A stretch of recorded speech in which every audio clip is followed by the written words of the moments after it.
கிறிஸ்தேசுக்குள் அன்பு அழைக்கப்பட்ட அன்புக்குரிய சகோதர சகோதரிகளே, ஸோ நம்ம கிறிஸ்துவனுடைய 2ஆம் வருகையை பற்றின பார்ட்டில் இப்போ எத்தனாவது பார்ட்டுக்குள்ளே வந்திருக்கிறோம்? 3rd பார்ட்டுக்குள்ளே வந்திருக்கிறோம்.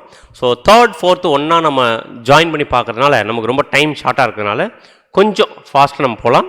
ஸோ நீங்கள் கொஞ்சம் கூடவே வந்தீங்கன்னா ஈஸியாக உங்களுக்கு அண்டர்ஸ்டாண்ட் ஆகிடும். ஸோ அதனால் கொஞ்சம் சில வசனங்கள் நம்ம படிக்காமல் அப்படியே நான் பார்த்து நம்ம அப்படியே பேசிட்டு நம்ம போகலாம். ஸோ இந்த கிறிஸ்துவனுடைய 2ஆம் வருகையினுடைய பாகம் 3ல் நம்ம என்ன பார்க்க போகிறோன்னு பார்த்து நமக்கு தெரியும். கிறிஸ்துவனுடைய 2ஆம் வருகை 3 ஸ்டேஜஸ் இருக்குது. ஒன்று பரோஷியா, எபிஃபானியா, அப்போகலிப்சிஸ். பரோஷியான்றது வந்து யாருக்கும் தெரியாமல் வந்து வேலை செய்கிறது. எபிஃபானியான்னு பார்த்தீங்கன்னா அவருடைய பிள்ளைகளுக்கு மட்டும் வந்து வேலை செய்கிறது. அப்போகலிப்ஸ்னா எல்லாருக்கும் தெரியுற மாதிரி வந்து வேலை செய்கிறது. அப்படின்னா இப்போ நம்ம எந்த பார்ட்டுக்குள்ளே இருக்கிறோம்? 2வது ஸ்டேஜஸ்க்குள்ளே இருக்கிறோம். ஸோ 2வது ஸ்டேஜில் இருக்கிற நமக்கு நம்ம எப்படியாப்பட்ட ஒரு வாழ்க்கை வாழணும், எந்த மாதிரி ஒரு சாக்ரிஃபைஸ் லைஃப் எடுக்கணும், எப்படியாப்பட்ட ஒரு வாழ்க்கை வாழணுன்றது தான் இந்த 3வது பாகத்தில் சொல்ல போகிறார். ஸோ ஏன் அப்படின்னு பார்த்தீங்கன்னா, நம்ம தேவனுடைய பிள்ளைகளாக இருக்கக்கூடிய நம்ம, தேவனால் தேர்ந்தெடுக்கப்பட்ட தேவனுடைய பிள்ளைகளாக இருக்க நமக்கு தெளிவாக தெரிஞ்சிச்சு அவருடைய வருகை, அவருடைய பரோஷியா ஸ்டேஜ் ஆல்ரெடி இயேசு கிறிஸ்து வந்துட்டார்ன்ற விஷயம் தெரிஞ்ச நம்ம எந்த அளவுக்கு ஜாக்கிரதையாக இருக்கணும், இந்த ஒரு உலகத்தில் இந்த ஒரு மோசமான அருவருப்பான விஷயத்தில் எந்த அளவுக்கு ஜாக்கிரதையாக இருக்குன்றதை நமக்கு நம்முடைய ஆண்டவர் என்ன பண்ண சொல்ல போகிறார். ஸோ அப்படின்னா மத்திய 14ஆம் அதிகாரம் 24ஆம் அதிகாரத்தில் அப்போஸ்தலர் கேட்டாங்க இல்லையா கேள்வி, நாங்கள் இந்த அடையாளம் எங்களுக்கு சொல்லுங்க அப்படின்னு சொல்லும்போது நம்முடைய ஆண்டவர் அடையாளத்தை மட்டும் சொல்லலை, அடையாளத்தை பார்க்கக்கூடிய நம்ம எந்த மாதிரி ஒரு கண்டிஷனில் இருக்கணுன்றத சில முக்கியமான ஒரு எச்சரிப்பை நம்முடைய ஆண்டவர் சொல்லியிருப்பார். அப்படின்னா இதுலேருந்து நமக்கு என்ன எச்சரிப்புன்றத வசனம் வாசிக்கலாம். மத்திய 24ஆம் அதிகாரம் 15லிருந்து 16. மேலும் பாழாக்குகிற அருவருப்பை குறித்து தானியேல் தீர்க்கதரிசி சொல்லி இருக்கிறானே, வாசிக்கிறவன் சிந்திக்க கடவன். நீங்கள் அதை பரிசுத்த ஸ்தலத்தில் நிற்க காணும் போது யூதேயாவில் இருக்கிறவர்கள் மலைகளுக்கு ஓடி போக கடவர்கள் அப்படின்னு இங்க தெளிவா நம்முடைய ஆண்டவர் சொல்றாரு. இது யார் பேசின வார்த்தை? மத்திய 24ஆம் அதிகாரத்தில் யார் பதில் கொடுத்துனுக்கிறது?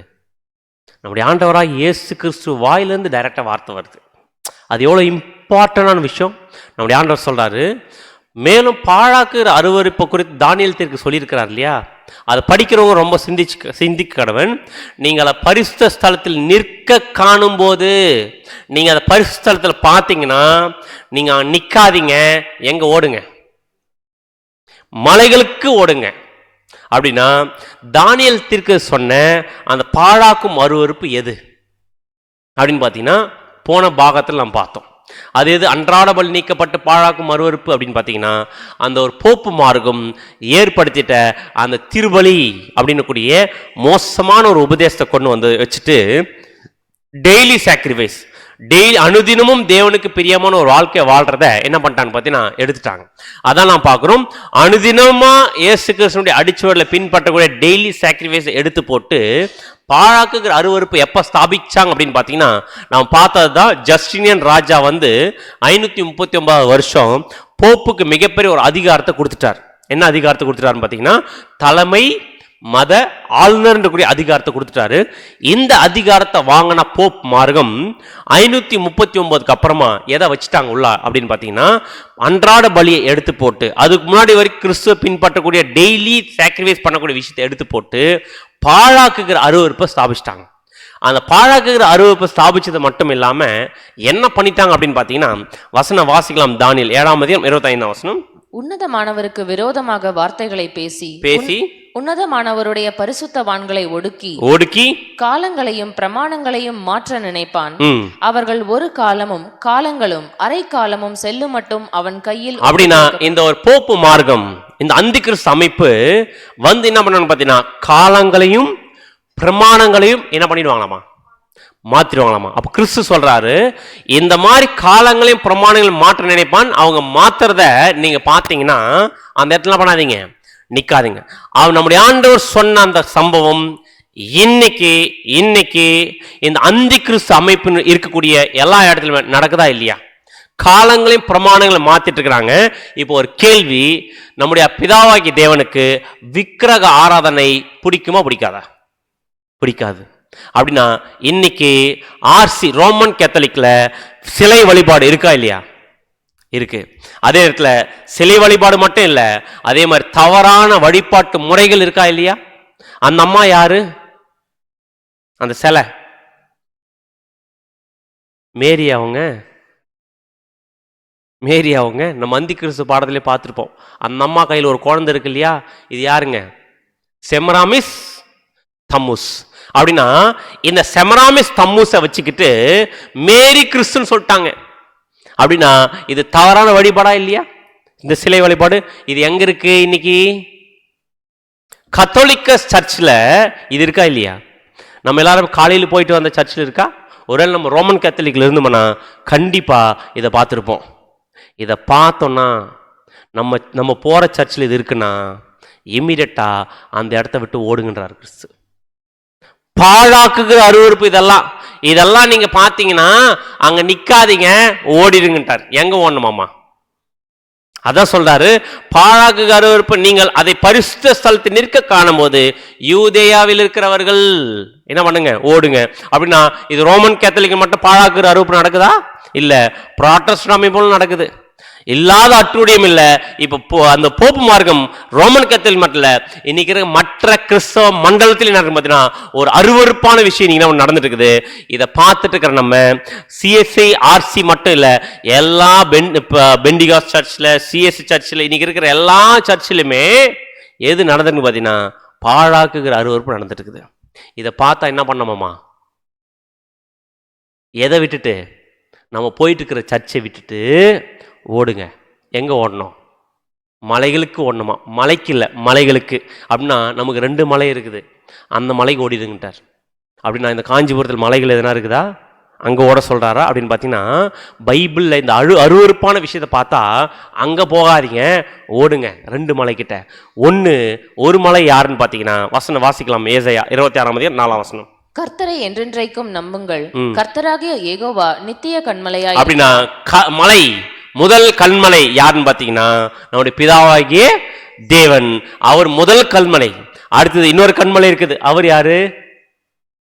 நம்முடைய ஆண்டவராகிய இயேசு கிறிஸ்து. அதை நாம் பார்க்கிறோம். 1 கொரிந்தியர் 10:4 எல்லாரும் ஒரே ஞானபானத்தை குடித்தார்கள், எப்படி எனில் அவரோட கூட சென்ற ஞான கண்மலை தண்ணீரை குடித்தார்கள். அந்த கண்மலை கிறிஸ்து. அப்படின்னா நம்ம இந்த அருவருப்பை பார்த்துட்டோம்னா, நம்ம போற சர்ச்சில் இந்த மாதிரி ஒரு அருவருப்பான காரியத்தை, தவறான உபதேசத்தை, திருத்துவம், நரகம், ஆத்ம தவறான உபதேசம் இருக்குன்னா இமீடியட்டா அதை விட்டுட்டு யாருக்கிட்ட வரணுமாமா? பிதாவாகி தேவனுக்கு நம்முடைய ஆண்டவராக இயேசு கிறிஸ்துக்கிட்ட வரணுமாமா. அப்படி வரக்கூடியவர்கள் எதை தேடக்கூடாதுன்னு பார்த்தீங்கன்னா இந்த பூமிக்குரிய விஷயத்தை தேடக்கூடாது. ஏன்னா வசனம் வாசிக்கலாம். கொலோசியர் 3:1-2. நீங்கள் கிறிஸ்துவுடன் கூட எழுந்ததுண்டானால் கிறிஸ்து தேவனுடைய வலது பாரசத்தில் வீற்றிருக்கும் இடத்திலுள்ள மேலானவைகளை தேடுங்கள், பூமியில் உள்ளவைகள் அல்ல, மேலானவைகளையே. எதை தேடணுமாமா? மேலானவைகளை. எதை தேடக்கூடாது? அப்படின்னா பூமியில் உள்ளவைகள்னா இன்னைக்கு இருக்கிற கிறிஸ்தவ மண்டலம் ஏன் இந்த ஒரு ஆர்கனைசேஷன்ல, இந்த ஒரு அமைப்புக்குள்ள போய் மாட்டிட்டு இருக்காங்க அந்தி கிறிஸ்தவ அமைப்புல? ஏன்னா அவங்க பூமியில் உள்ளவைகளை தேடிட்டு இருக்கிறாங்க. எதுக்கு? கல்யாணம், கல்ற, ஃபாரின்ல வீடு, ஃபாரின்ல மாப்பிள்ளை, இதெல்லாம் கிடைக்கணுன்றதுக்காக எதை நோக்கி ஓடிட்டு இருக்கிறாங்க?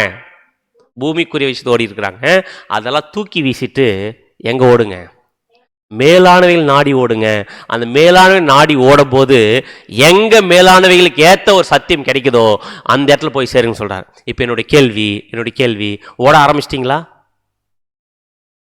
எங்கிருந்து? காலையில் போயிட்டு இருக்கிற இடத்துல இருந்து விட்டுட்டு ஓட ஆரம்பிச்சிங்களான்னு கேட்குறேன். இல்லை பிரதர், காலையிலையும் அங்கே போகிறோம், ஈவினிங் இங்கே வரோம் அப்படின்னா, அப்படி இருந்தோம்னா கிறிஸ்து நம்மளை என்ன பண்ண மாட்டார்? மனவாட்டியா ஏற்றுக்க மாட்டார். அருவருப்பான விஷயத்தை பார்த்தா இமீடியட் அந்த இடத்துக்கு என்ன பண்ணக்கூடாது? நம்ம போகக்கூடாது.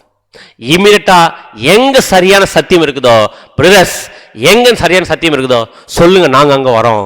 இந்த அசுத்தமான இருக்கிற இடத்துல நாங்க போக மாட்டோம் முடிவு எடுத்தா கண்டிப்பா பிதாவாகி தேவனும் நம்முடைய ஆண்டவராக இயேசு கிறிஸ்து சரியான சத்தியம் இருக்கக்கூடிய இடத்த காட்டுவாங்களா, காட்ட மாட்டாங்களா? அப்படின்னா யார் முடிவு பண்ணணும்?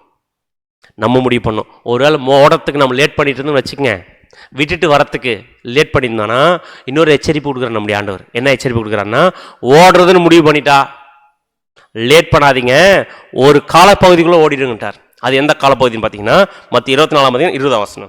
நீங்கள் ஓடி போவது மாறி காலத்திலாவது ஓய்வு நாளிலாவது சம்பவியாதபடிக்கு வேண்டிக் கொள்ளுங்கள். லேட் பண்ணிட்டு இருந்தோம் நம்மளை பார்த்து இன்னொரு எச்சரிப்பு கொடுக்குறார். ஓடுறதுன்னு முடிவு பண்ணிட்டா மாறி காலத்திலாவது ஓய்வு நாளாவது நடக்காதபடி பார்த்துக்கிட்டார்.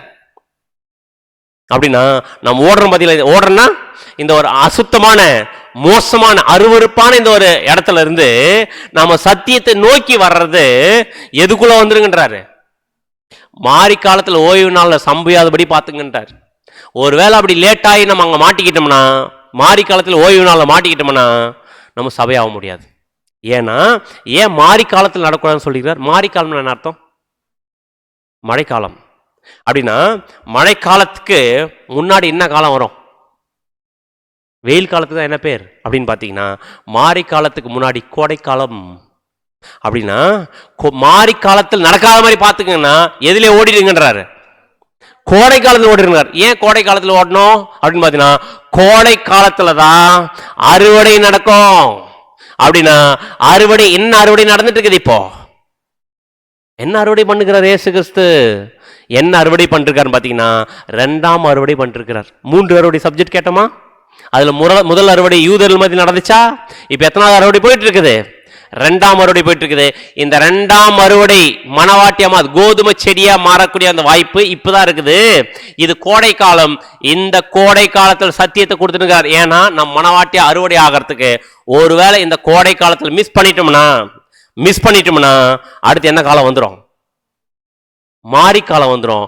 மாரி காலம் வந்துருச்சுன்னா நம்ம யாரா போக முடியாது, மணவாட்டியா போக முடியாது. மணவாட்டியா போலன்னு யாரா தான் மாறும்? மணவாட்டிய வாய்ப்பு மிஸ் பண்ணிட்டா அடுத்து ஒரு குரூப் வரும். அந்த குரூப் யாரு?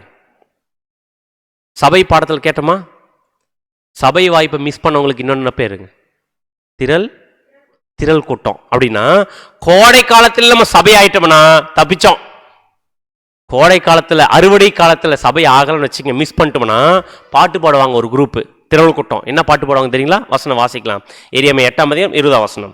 அறுப்பு காலம் சென்றது, அறுப்பு காலமும் சென்றது, கோடை காலமும் முடிந்தது, கோடை காலம் முடிந்தது, நாமோ ரட்சிக்கப்படவில்லை. அன்புக்குரிய சகோதர சகோதரிகளே, இன்னைக்கு நம்ம சபைய வாய்ப்புக்கு நம்ம எல்லாத்தையும் அருவருப்பான விஷயத்தை விட்டுட்டு சத்தியத்திற்காக வாழ்க்கை வாழாம விட்டுட்டோம்னா, மாரிக்காலம் வந்துருச்சுன்னா அப்போ புலம்பி பாடுவோம். திரள் கூட்டமா இருந்து என்ன சொல்லணும் பார்த்தீங்கன்னா, அறுப்பு காலம் முடிச்சு, கோடை காலம் முடிச்சு, நான் என்ன ஆகல, மனவாட்டியா மாறலையே அப்படின்னு பாட்டு பாடுற குரூப் எதுன்னு பார்த்தீங்கன்னா திரள் கூட்டம் வகுப்பார். நீங்களும் நான் பாட்டு பாடலாமா? இப்பே ஓடலாமா? இப்பே ஓடணும் முடிவு பண்ணிட்டா எங்க இருக்கக்கூடாது? தவறான உபதேசம் இருக்கக்கூடிய அந்த இடத்துல இதுக்கப்புறம் இருக்கக்கூடாதுன்னு சொல்லிட்டு அங்கேயே உட்காந்துட்டு சொல்றோம் பார்த்தீங்களா? அங்கேயே போயிட்டு சொன்னோம்னா அது கிறிஸ்து நம்மளை என்ன பண்ண மாட்டாரு? மனைவாட்டியா சேர்த்துக்க மாட்டாரு. ஏன்னா கோடை காலத்தில் அறுவடையின் காலத்தில் சேர்த்துக்கிறத யார் தெரியுங்களா? சேகரிச்சுக்கிறத யாருன்னு பார்த்தீங்கன்னா வசனம் வாசிக்கலாம். நீதிமொழிகள் 10ஆம் அதிகாரம் 5ஆம் வசனம். கோடை காலத்தில் சேர்க்கிறவன் புத்தியுள்ள மகன். கோடை காலத்தில் சேர்த்து வைக்கிறவங்க ரொம்ப புத்தியுள்ள மகனும். இப்ப நம்ம யாரா இருக்கணும்? எந்த காலம் இது? கோடை காலம். இந்த கோடை காலத்தில் சத்தியத்தை சேகரிச்சிட்டோம்னா நம்ம ஒரு புத்தியுள்ள மகன். அறுப்பு காலத்தில் தூங்குகிறவனோ லட்சையை உண்டாக்குற. அறுப்பு காலத்துல தூங்குற இப்போ நம்ம கேர்லெஸ்ஸா விட்டுட்டோம்னா நம்ம யாராமா? லட்சை உண்டாக்குற மகன்.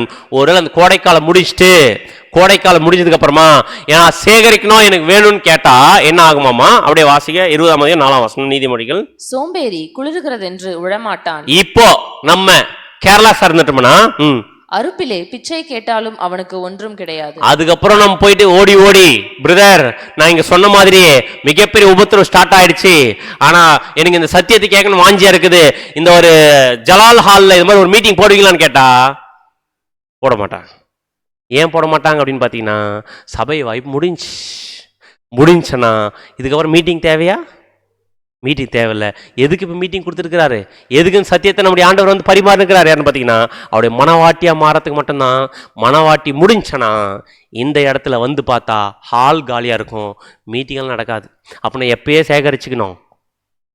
இப்போ வாரம் சத்தியம் கிடைக்கும்போது சேகரிச்சுக்கணும். இல்லைன்னா எது வந்துடும்? ஓய்வு நாள் வந்துடும். மாரி காலத்திலாவது ஓய்வு நாளாவது சம்பவியாதபடி பார்த்துங்க. ஓய்வு நாள் எதை இடையிலப்படுது பார்த்தீங்கன்னா வெளிப்படையான கிறிஸ்துவின் ராஜ்யம், பூமிக்குரிய உயிர்த்தல் வந்துடும். பூமிக்குரிய உயிர்த்தல் வந்துச்சுன்னா அப்ப ஒரு பிரயோஜனம் இல்லை. நீங்களும் நானும் ஓடி சத்தியத்தை கேட்டா கூட கிடைக்காது. ஏன்னா அந்த சத்தியத்துக்கான ஆப்பர்ச்சுனிட்டி முடிஞ்சு. அப்படின்னா இந்த காலத்துல, இந்த சத்தியத்தின் அறுவடை காலத்துல எப்படி இருக்கக்கூடாதுன்னு சொல்றாரு பார்த்தீங்கன்னா நம்முடைய ஆண்டவராகிய இயேசு கிறிஸ்து. மத்தேயு 24ஆம் அதிகாரம் 19ஆம் வசனம். அந்நாட்களிலே கர்ப்பவதிகளுக்கும் பால் கொடுக்கிறவர்களுக்கும் ஐயோ. எந்த நாட்கள்ல? இப்ப இருக்கிற டைம்ல கர்ப்பவதிகளுக்கு பால் கொடுக்கல ஐயோவா. அப்படின்னா இந்த டைம்ல கர்ப்பவதிகள் பால் கொடுக்கல ஐயோவா. அப்படின்னா கர்ப்பமா இருக்கிறவங்களுக்கெல்லாம் ஐயோன்னு சொல்ல வராரா அப்படி ஆண்டவராக இயேசு கிறிஸ்து? அப்படின்னா இந்த காலப்பகுதி எப்படிப்பட்ட காலப்பகுதி தெரியுங்களா? அதான் அப்போஸ்தலன் பவுல் சொல்வார், எபிரேயர் 5:12. காலத்தை பார்த்தால் போதகராய் இருக்க வேண்டிய உங்களுக்கு தேவனுடைய வாக்கியங்களின் மூல உபதேசங்களை மறுபடியும் உபதேசிக்க வேண்டியதாய் இருக்கிறது. நீங்கள் பலமான ஆகாரத்தை அல்ல பாலை உண்ணத்தக்கவர்களாய். இந்த காலம் என்ன காலமா இருக்குது? இயேசு கிறிஸ்து வந்து சத்தியத்தை கொடுத்துனுக்கிறார்ல, சத்தியத்தை கொடுத்துனுக்கிறாருன்னா அவர் டைரக்டா வந்து ஃபீட் பண்ணிட்டு இருக்கிறாருன்னா இந்த டைம்ல எப்படி இருக்கணும்? நம்ம எல்லாருமே காலத்தை பார்த்தால் போதகர்களா இருக்கணும். அப்படின்னு அர்த்தம் சத்தியத்தை டீச் பண்ணி சத்தியத்துக்கு ஏற்ற ஒரு வாழ்க்கையை வாழக்கூடியவர்களா இருக்கணும். ஆனா இன்னும் தான் குடிச்சுனுக்கிறோம். ஏன் இன்னைக்கு எல்லாரும் எல்லா சர்ச்சில் என்ன ஊத்தினுக்கிறாங்க? பால் தான் கொடுத்துனுக்குறாங்க. என்ன அர்த்தம்? பால் கொடுக்குற குழந்தை என்னன்னு அர்த்தம் பார்த்தீங்கன்னா அந்த குழந்தை என்ன பண்றதே இல்லை, தினமான ஆகாரத்தை சாப்பிடவே காமிக்கிறதே இல்லை. ஏன் காமிக்கிறது இல்லை? இன்னைக்கு சர்ச்சஸ்ல எல்லாருமே ஆழமான சத்தியம் கொடுக்குறாங்களா? கொடுக்கல. என்னதான் கொடுத்துனுக்குறாங்க? வருஷம் அரைச்சமாவே அரைக்கிறது. போன இந்த நியூ இயர்லாம் பேசினாலும் அதே தான், போன கிறிஸ்துமஸ்ல என்ன பேசினா அதே தான், வருஷம் அதே சொல்லிட்டு என்ன அர்த்தம்? இன்னும் குழந்தையாவே இருப்பா, நீ என்ன ஆயிடாத, வளர்ந்துடாத அப்படின்னு அர்த்தம். சத்தியம் ஆழமா இல்லாததுனால அவங்க குழந்தையாவே என்ன பண்ற, பால் கொடுத்தே வச்சுருங்க. ஏன் பால் கொடுத்து வச்சுருக்காங்க பார்த்தீங்கன்னா அவங்களுக்கு எது இல்லை, அவங்ககிட்ட என்ன தான் இருக்குது? பால் ஆகாரம் தான் இருக்குது, திடமான ஆகாரம் இல்லை. அதனால அவங்க கொடுக்குறாங்க. அப்படின்னா காலத்தை பார்த்தால் எப்படி இருக்கணும்? போதகர்களாக இருக்கணும். பட் அதே நேரத்தில் கர்ப்பவதிகளுக்கு ஐயோமா. அப்படின்னா யார் கர்ப்பவதி அப்படின்னு பார்த்தீங்கன்னா குழந்தைய பெற்றெடுக்காத கண்டிஷனில் வச்சுருக்கிறவங்க. அப்படி இன்னைக்கு இருக்கிற கிறிஸ்தவ மண்டலம் போதகர்கள் ஊழியம் செய்யக்கூடியவர்கள் சத்தியத்தில் இருக்கக்கூடிய தேவனுடைய பிள்ளைகளை வளர விடாம இன்னும் என்ன பண்ணிட்டே இருக்குது? அப்படியே வச்சுட்டு இருக்கிறது. கொஞ்சம் கூட என்ன பண்ணக்கூடாது? கிறிஸ்துவ குணலட்சணத்தில் வளர விடாம அவனுடைய கட்டுப்பாட்டில் வச்சுருக்கிறாங்க. இப்படி கிறிஸ்து வந்தோம் தெளிவான ஆழமான சத்தியத்தை கொடுத்துருக்கிற டைம்ல இந்த மாதிரி பாலை கொடுத்துக்கிட்டு வளர விடாம வச்சுட்டு இருக்கிறாங்கன்னா அவங்களுக்கு என்னன்னு சொல்லிட்டார் நம்முடைய ஆண்டவர்? ஐயோ. அப்படின்னா இன்னைக்கு பெயர் கிறிஸ்தவ மண்டலத்தில் இருக்கிற ஊழியக்காரர்களுக்கு கிறிஸ்து சொல்லக்கூடிய என்ன பார்த்தீங்கன்னா இப்படி ஜனங்களை இப்படி வச்சுட்டு இருந்தீங்கன்னா உங்களுக்கு ஐயோ அப்படின்னு நடத்தும் போதுனா மிகப்பெரிய ஆபத்து உங்களுக்கு வரப்போகுது அப்படின்னு மட்டும் சொல்றாரு. அப்படின்னா அடுத்து நமக்கு என்ன சொல்றாரு பார்த்தீங்கன்னா வீட்டுக்கு மேலே இருக்கிறோமா? நம்ம வசனம் வாசிக்கலாம். மத்திய 24:17. வீட்டின் மேல் இருக்கிறவன் தன் வீட்டிலே எதையாகிலும் எடுப்பதற்கு இறங்காதிருக்க கடவன். வீட்டில் மேலே இருக்கிறவங்க வீட்டுக்குள்ளா எதுவுமே என்ன பண்ணாதீங்க, இறக்கிறதுக்கு இறங்காதீங்கட்டார். அப்படின்னா வீட்டுக்கு மேலே இருக்கிறவங்க ஏன் வீட்டுக்குள்ளே இறங்கக்கூடாது எடுக்கிறதுக்கு அப்படின்னு பார்த்தீங்கன்னா வீட்டின் மேலே இருக்கிறது என்ன அர்த்தம்? ஏன்னா இயேசு கிறிஸ்து பேசினது எல்லாம் முழுக்க தீர்க்க தரிசனம். அப்படின்னா வீட்டின் மேல் அப்படின்னு சொல்றது எதை அடையாளப்படுத்த கண்டுபிடிக்கிறதுக்கு பழைய ஏற்பாட்டில் ஒரு சம்பவத்தை புரிஞ்சுக்கணும்னா இந்த வசனம் நமக்கு புரியும். அப்படி பழைய ஏற்பாட்டில் ஒரு வீடு இருந்துச்சு. அந்த வீட்டுக்கு ஒரு பணிவிடைக்காரர் இருந்தார். அந்த பணிவிடைக்காரர் யாரா இருந்தார்னு பார்த்தீங்கன்னா மோசே இருந்தார். அந்த மோசே எதுக்கு பணிவிடைக்காரனா இருந்தார் பார்த்தீங்கன்னா வசனம் வாசிக்கலாம். எபிரேயர் 3:5. சொல்லப்பட போகிற காரியங்களுக்கு சாட்சியாக மோசே பணிவிடைக்காரனாய் அவருடைய வீட்டில் எங்கும் உண்மையுள்ளவனாய் இருந்தார். மோசே ஒரு வீட்டுக்கு உண்மையுள்ளவரா இருந்தாராமா. எந்த வீட்டுக்கு மோசே பணிவிடைக்காரனா இருந்தார்? எந்த வீட்டுக்கு பணிவிடை செஞ்சிருந்தார் மோசே? எங்களுக்கு என்ன பண்றது தெரியும்னு கேட்குறீங்களா? இங்கே வீடுன்னு சொல்லிட்டு இருக்குது. எதை பற்றி பேசுகிறாருன்னா நம்முடைய ஆண்டவர் இங்கே வீடு எதுன்னு பார்த்தீங்கன்னா இஸ்ரேல் ஜனங்கள் என்கிற வீட்டுக்கு யார் பணிவிடை செஞ்சுட்டு இருந்தது? மோசே. ஆனால் நம்ம வீட்டுக்குள்ளே இல்லை, நம்ம எங்கே இருக்கிறோம்? வீட்டுக்கு மேலே. வீட்டுக்கு மேற்பட்டவராக இருக்கணும்னா மேற்பட்டவராக இருக்கிற நமக்கு யார் எஜமான்? நம்முடைய ஆண்டவராகிய இயேசு கிறிஸ்து. வசனம் வாசிக்கலாம் பாருங்க. எபிரேயர் 3:6. கிறிஸ்துவோ அவருடைய வீட்டிற்கு மேற்பட்டவரான குமாரனாக உண்மையுள்ளவராய் இருக்கிறார். அப்படின்னா கிறிஸ்துவோ எங்க இருக்கிறாரு? வீட்டுக்கு மேற்பட்டவரா இருக்கிறார். அப்படின்னா வீட்டுக்கு மேற்பட்ட கிறிஸ்து இருக்கிறாருன்னா நம்மளும் எங்கதான் இருக்கணும்? வீட்டுக்கு மேல இருக்கணும். அப்படின்னா வீட்டுக்கு மேல இருக்க அப்படின்னா வீட்டுக்குள்ள இருக்கிறது என்ன பண்ணக்கூடாது? எடுக்கக்கூடாது. அப்படின்னா அங்க இஸ்ரேல் ஜனங்கள் வீட்டுக்குள்ள நிறைய இருந்துச்சு அப்படின்னு அர்த்தம். இஸ்ரேல் அப்படின்ற ஜனங்கள் மத்தியில நிறைய ஒரு மோசமான குணலட்சணம் இருந்துச்சா அந்த வீட்டுக்குள்ள? அந்த வீட்டுக்குள்ள இருக்கிற மோசமான குணலட்சணம் பார்த்தீங்கன்னா விக்கிரகாராதனை இருந்துச்சா? இருந்துச்சு. சுயநலம் இருந்துச்சா இஸ்ரவேலன்கிட்ட? இருந்துச்சு. களியாட்டுகள் இருந்துச்சு. அடுத்து உலக பெருமை, பொருளாசை, முறுமுறுத்தல், உலக கவலை, முரட்டாட்டம் இருந்துச்சா இல்லைங்களா? இப்போ நம்ம வீட்டுக்கு மேல இருக்கிறோம்னா, கிறிஸ்துவோட கூட இருக்கணும்னா, கிறிஸ்துவோட சபையா மாறணும்னா, இது எதுவுமே நமக்குள்ள என்ன போகக்கூடாது, இருக்கக்கூடாது. விக்கிரக ஆராதனை, அருவருப்பான விஷயம் நமக்குள்ள நம்ம இருக்கக்கூடாது. சுயநலம் இருக்கக்கூடாது. களியாட்டு இருக்கக்கூடாது. உலக பெருமை இருக்கக்கூடாது. பொருளாசை, முறுமுறுக்கிறது, உலக கவலை, முரட்டாட்டம். அப்படின்னா சத்தியம் இதுதான் சொல்லிட்டாருன்னா இஸ்ரவேலன் எப்படி முரட்டாட்டம் காமிச்சாங்க? தேவன் சத்தியத்தை, தேவன் அவனை வாக்குத்தத்தம் பண்ண கானானுக்கு கூட்டிட்டு போயிட்டு இருந்தார். கரெக்டா? கூட்டிட்டு போயிட்டு இருக்கும்போது முரட்டாட்டம் பண்ணாங்க. என்ன முரட்டாட்டம் பண்ணாங்க? நாங்கள் இங்கெல்லாம் போக மாட்டோம், எங்கேயே போகிறோம், நாங்கள் எகிப்துக்கே திரும்பி போகிறோம். பண்ணாங்களா இல்லையா? கர்த்தர் பார்த்தார், நீங்கள் திருந்து மாட்டீங்கன்னு சொல்லிட்டு இங்கேயே அடிஞ்சின்னு விட்டு போயிட்டார். இப்போ நம்மளே என்ன பண்ணுறாரு? கிறிஸ்து சத்தியத்தை கொடுத்துட்டு எங்கே கூட்டின்னு போகிறேன்னு முடிவு பண்ணியிருக்கிறாரு. பரம கானான் அப்படின்னு கூடிய அந்த மிகப்பெரிய ஆசீர்வாதத்தை கூட்டின்னு போயிருக்கிறார். கூட்டின்னு போகிற நம்ம இல்லை ஆண்டவரே இங்கே தான் நான் இருப்போம், இந்த ஒரு நான் தாய் சபை விட்டுட்டு எப்படி வர முடியும், என் கூட எல்லா சொந்தக்காரன் அங்கே இருக்கிறாங்க, அவங்களால விட்டு எப்படி வர முடியும் அப்படின்னு நினச்சா இயேசுக்கு சொல்லுவார், வந்தா ஜீவன், இல்லைன்னா இவங்களோட சேர்ந்து நீ என்ன பண்ணிடுவீங்க, அழிஞ்சிருவீங்க அப்படின்னு சொல்லும்போது இப்போ என்ன பண்ணணும்? நம்ம இம்மிடியட்டா எல்லாத்தையும் விட்டு முரட்டாட்டம் பண்ணாம விட்டுட்டு யாரை நோக்கி போகணும்? கிறிஸ்துவை நோக்கி போனா என்ன பண்ணலாம்? அந்த மிகப்பெரிய ஆசீர்வாதத்தை வாங்கிக்கலாம். அப்படின்னா வீட்டுக்குள்ளே இருக்கிற எந்த ஒரு குணலட்சணமே நமக்குள்ளே வந்துடக்கூடாது. அது ரொம்ப ஜாக்கிரதையாக இருக்கணும். அடுத்த ஒரு விஷயத்தில் நம்முடைய ஆண்டவர் சொல்றார். யாரை கோட்பட்டார் பார்த்தீங்கன்னா லூக்கா 17:26 நோவாவின் நாட்களில் நடந்தது போல மனுஷகுமாரனுடைய நாட்களிலும் நடக்கும். நோவாவின் நாட்கள் எப்படி நடந்துச்சோ அதே மாதிரி மனுஷகுமார் நாட்களில் நடக்கும். அப்படின்னா நம்முடைய ஆண்டவராக இயேசு 2ஆம் வருகையில் வந்த அந்த டைம்ல எது மாதிரி நடக்குமாமா? நோவோட காலப்போது நடக்கும். நோவா என்ன பண்ணுறாருங்க? பேழையை கட்டினார். பேழையை மட்டும் கட்டினாரா? ஒரு பேழையை கட்டினாரு. அந்த பேழையை மட்டும் கட்டினார் மாதிரி இல்லை, பேழையை கட்டிட்டே ஜனங்கள் சொல்லிட்டு இருந்தாரு, அழிய போது பேழைக்குள்ள வந்துருங்க சொன்னாரா இல்லைங்களா? விசுவாரிச்சாங்களா? அது எப்படி இப்படிதான் அழியும் அப்படின்னு நினைச்சாங்க. அதே மாதிரிதான் அங்க எப்படி நோவா சொல்ல சொல்ல சொல்ல கேட்காம பேழைக்குள்ள வராம எப்படி இருந்தாலாமா ஜனங்க? வசனம் வாசிங்க, லூக்கா 17:27. நோவா பேழைக்குள் பிரவேசித்த நாள் வரைக்கும் ஜனங்கள் புசித்து குடித்தார்கள், பெண் கொண்டு கொடுத்தார்கள், ஜலப்பிரயம் வந்தது, எல்லாரையும் அழித்து போட்டது. அழிச்சு போடுச்சா? என்ன பண்ணிருந்தாங்க? சொல்லி சொல்லி பார்த்தார், கேட்கல.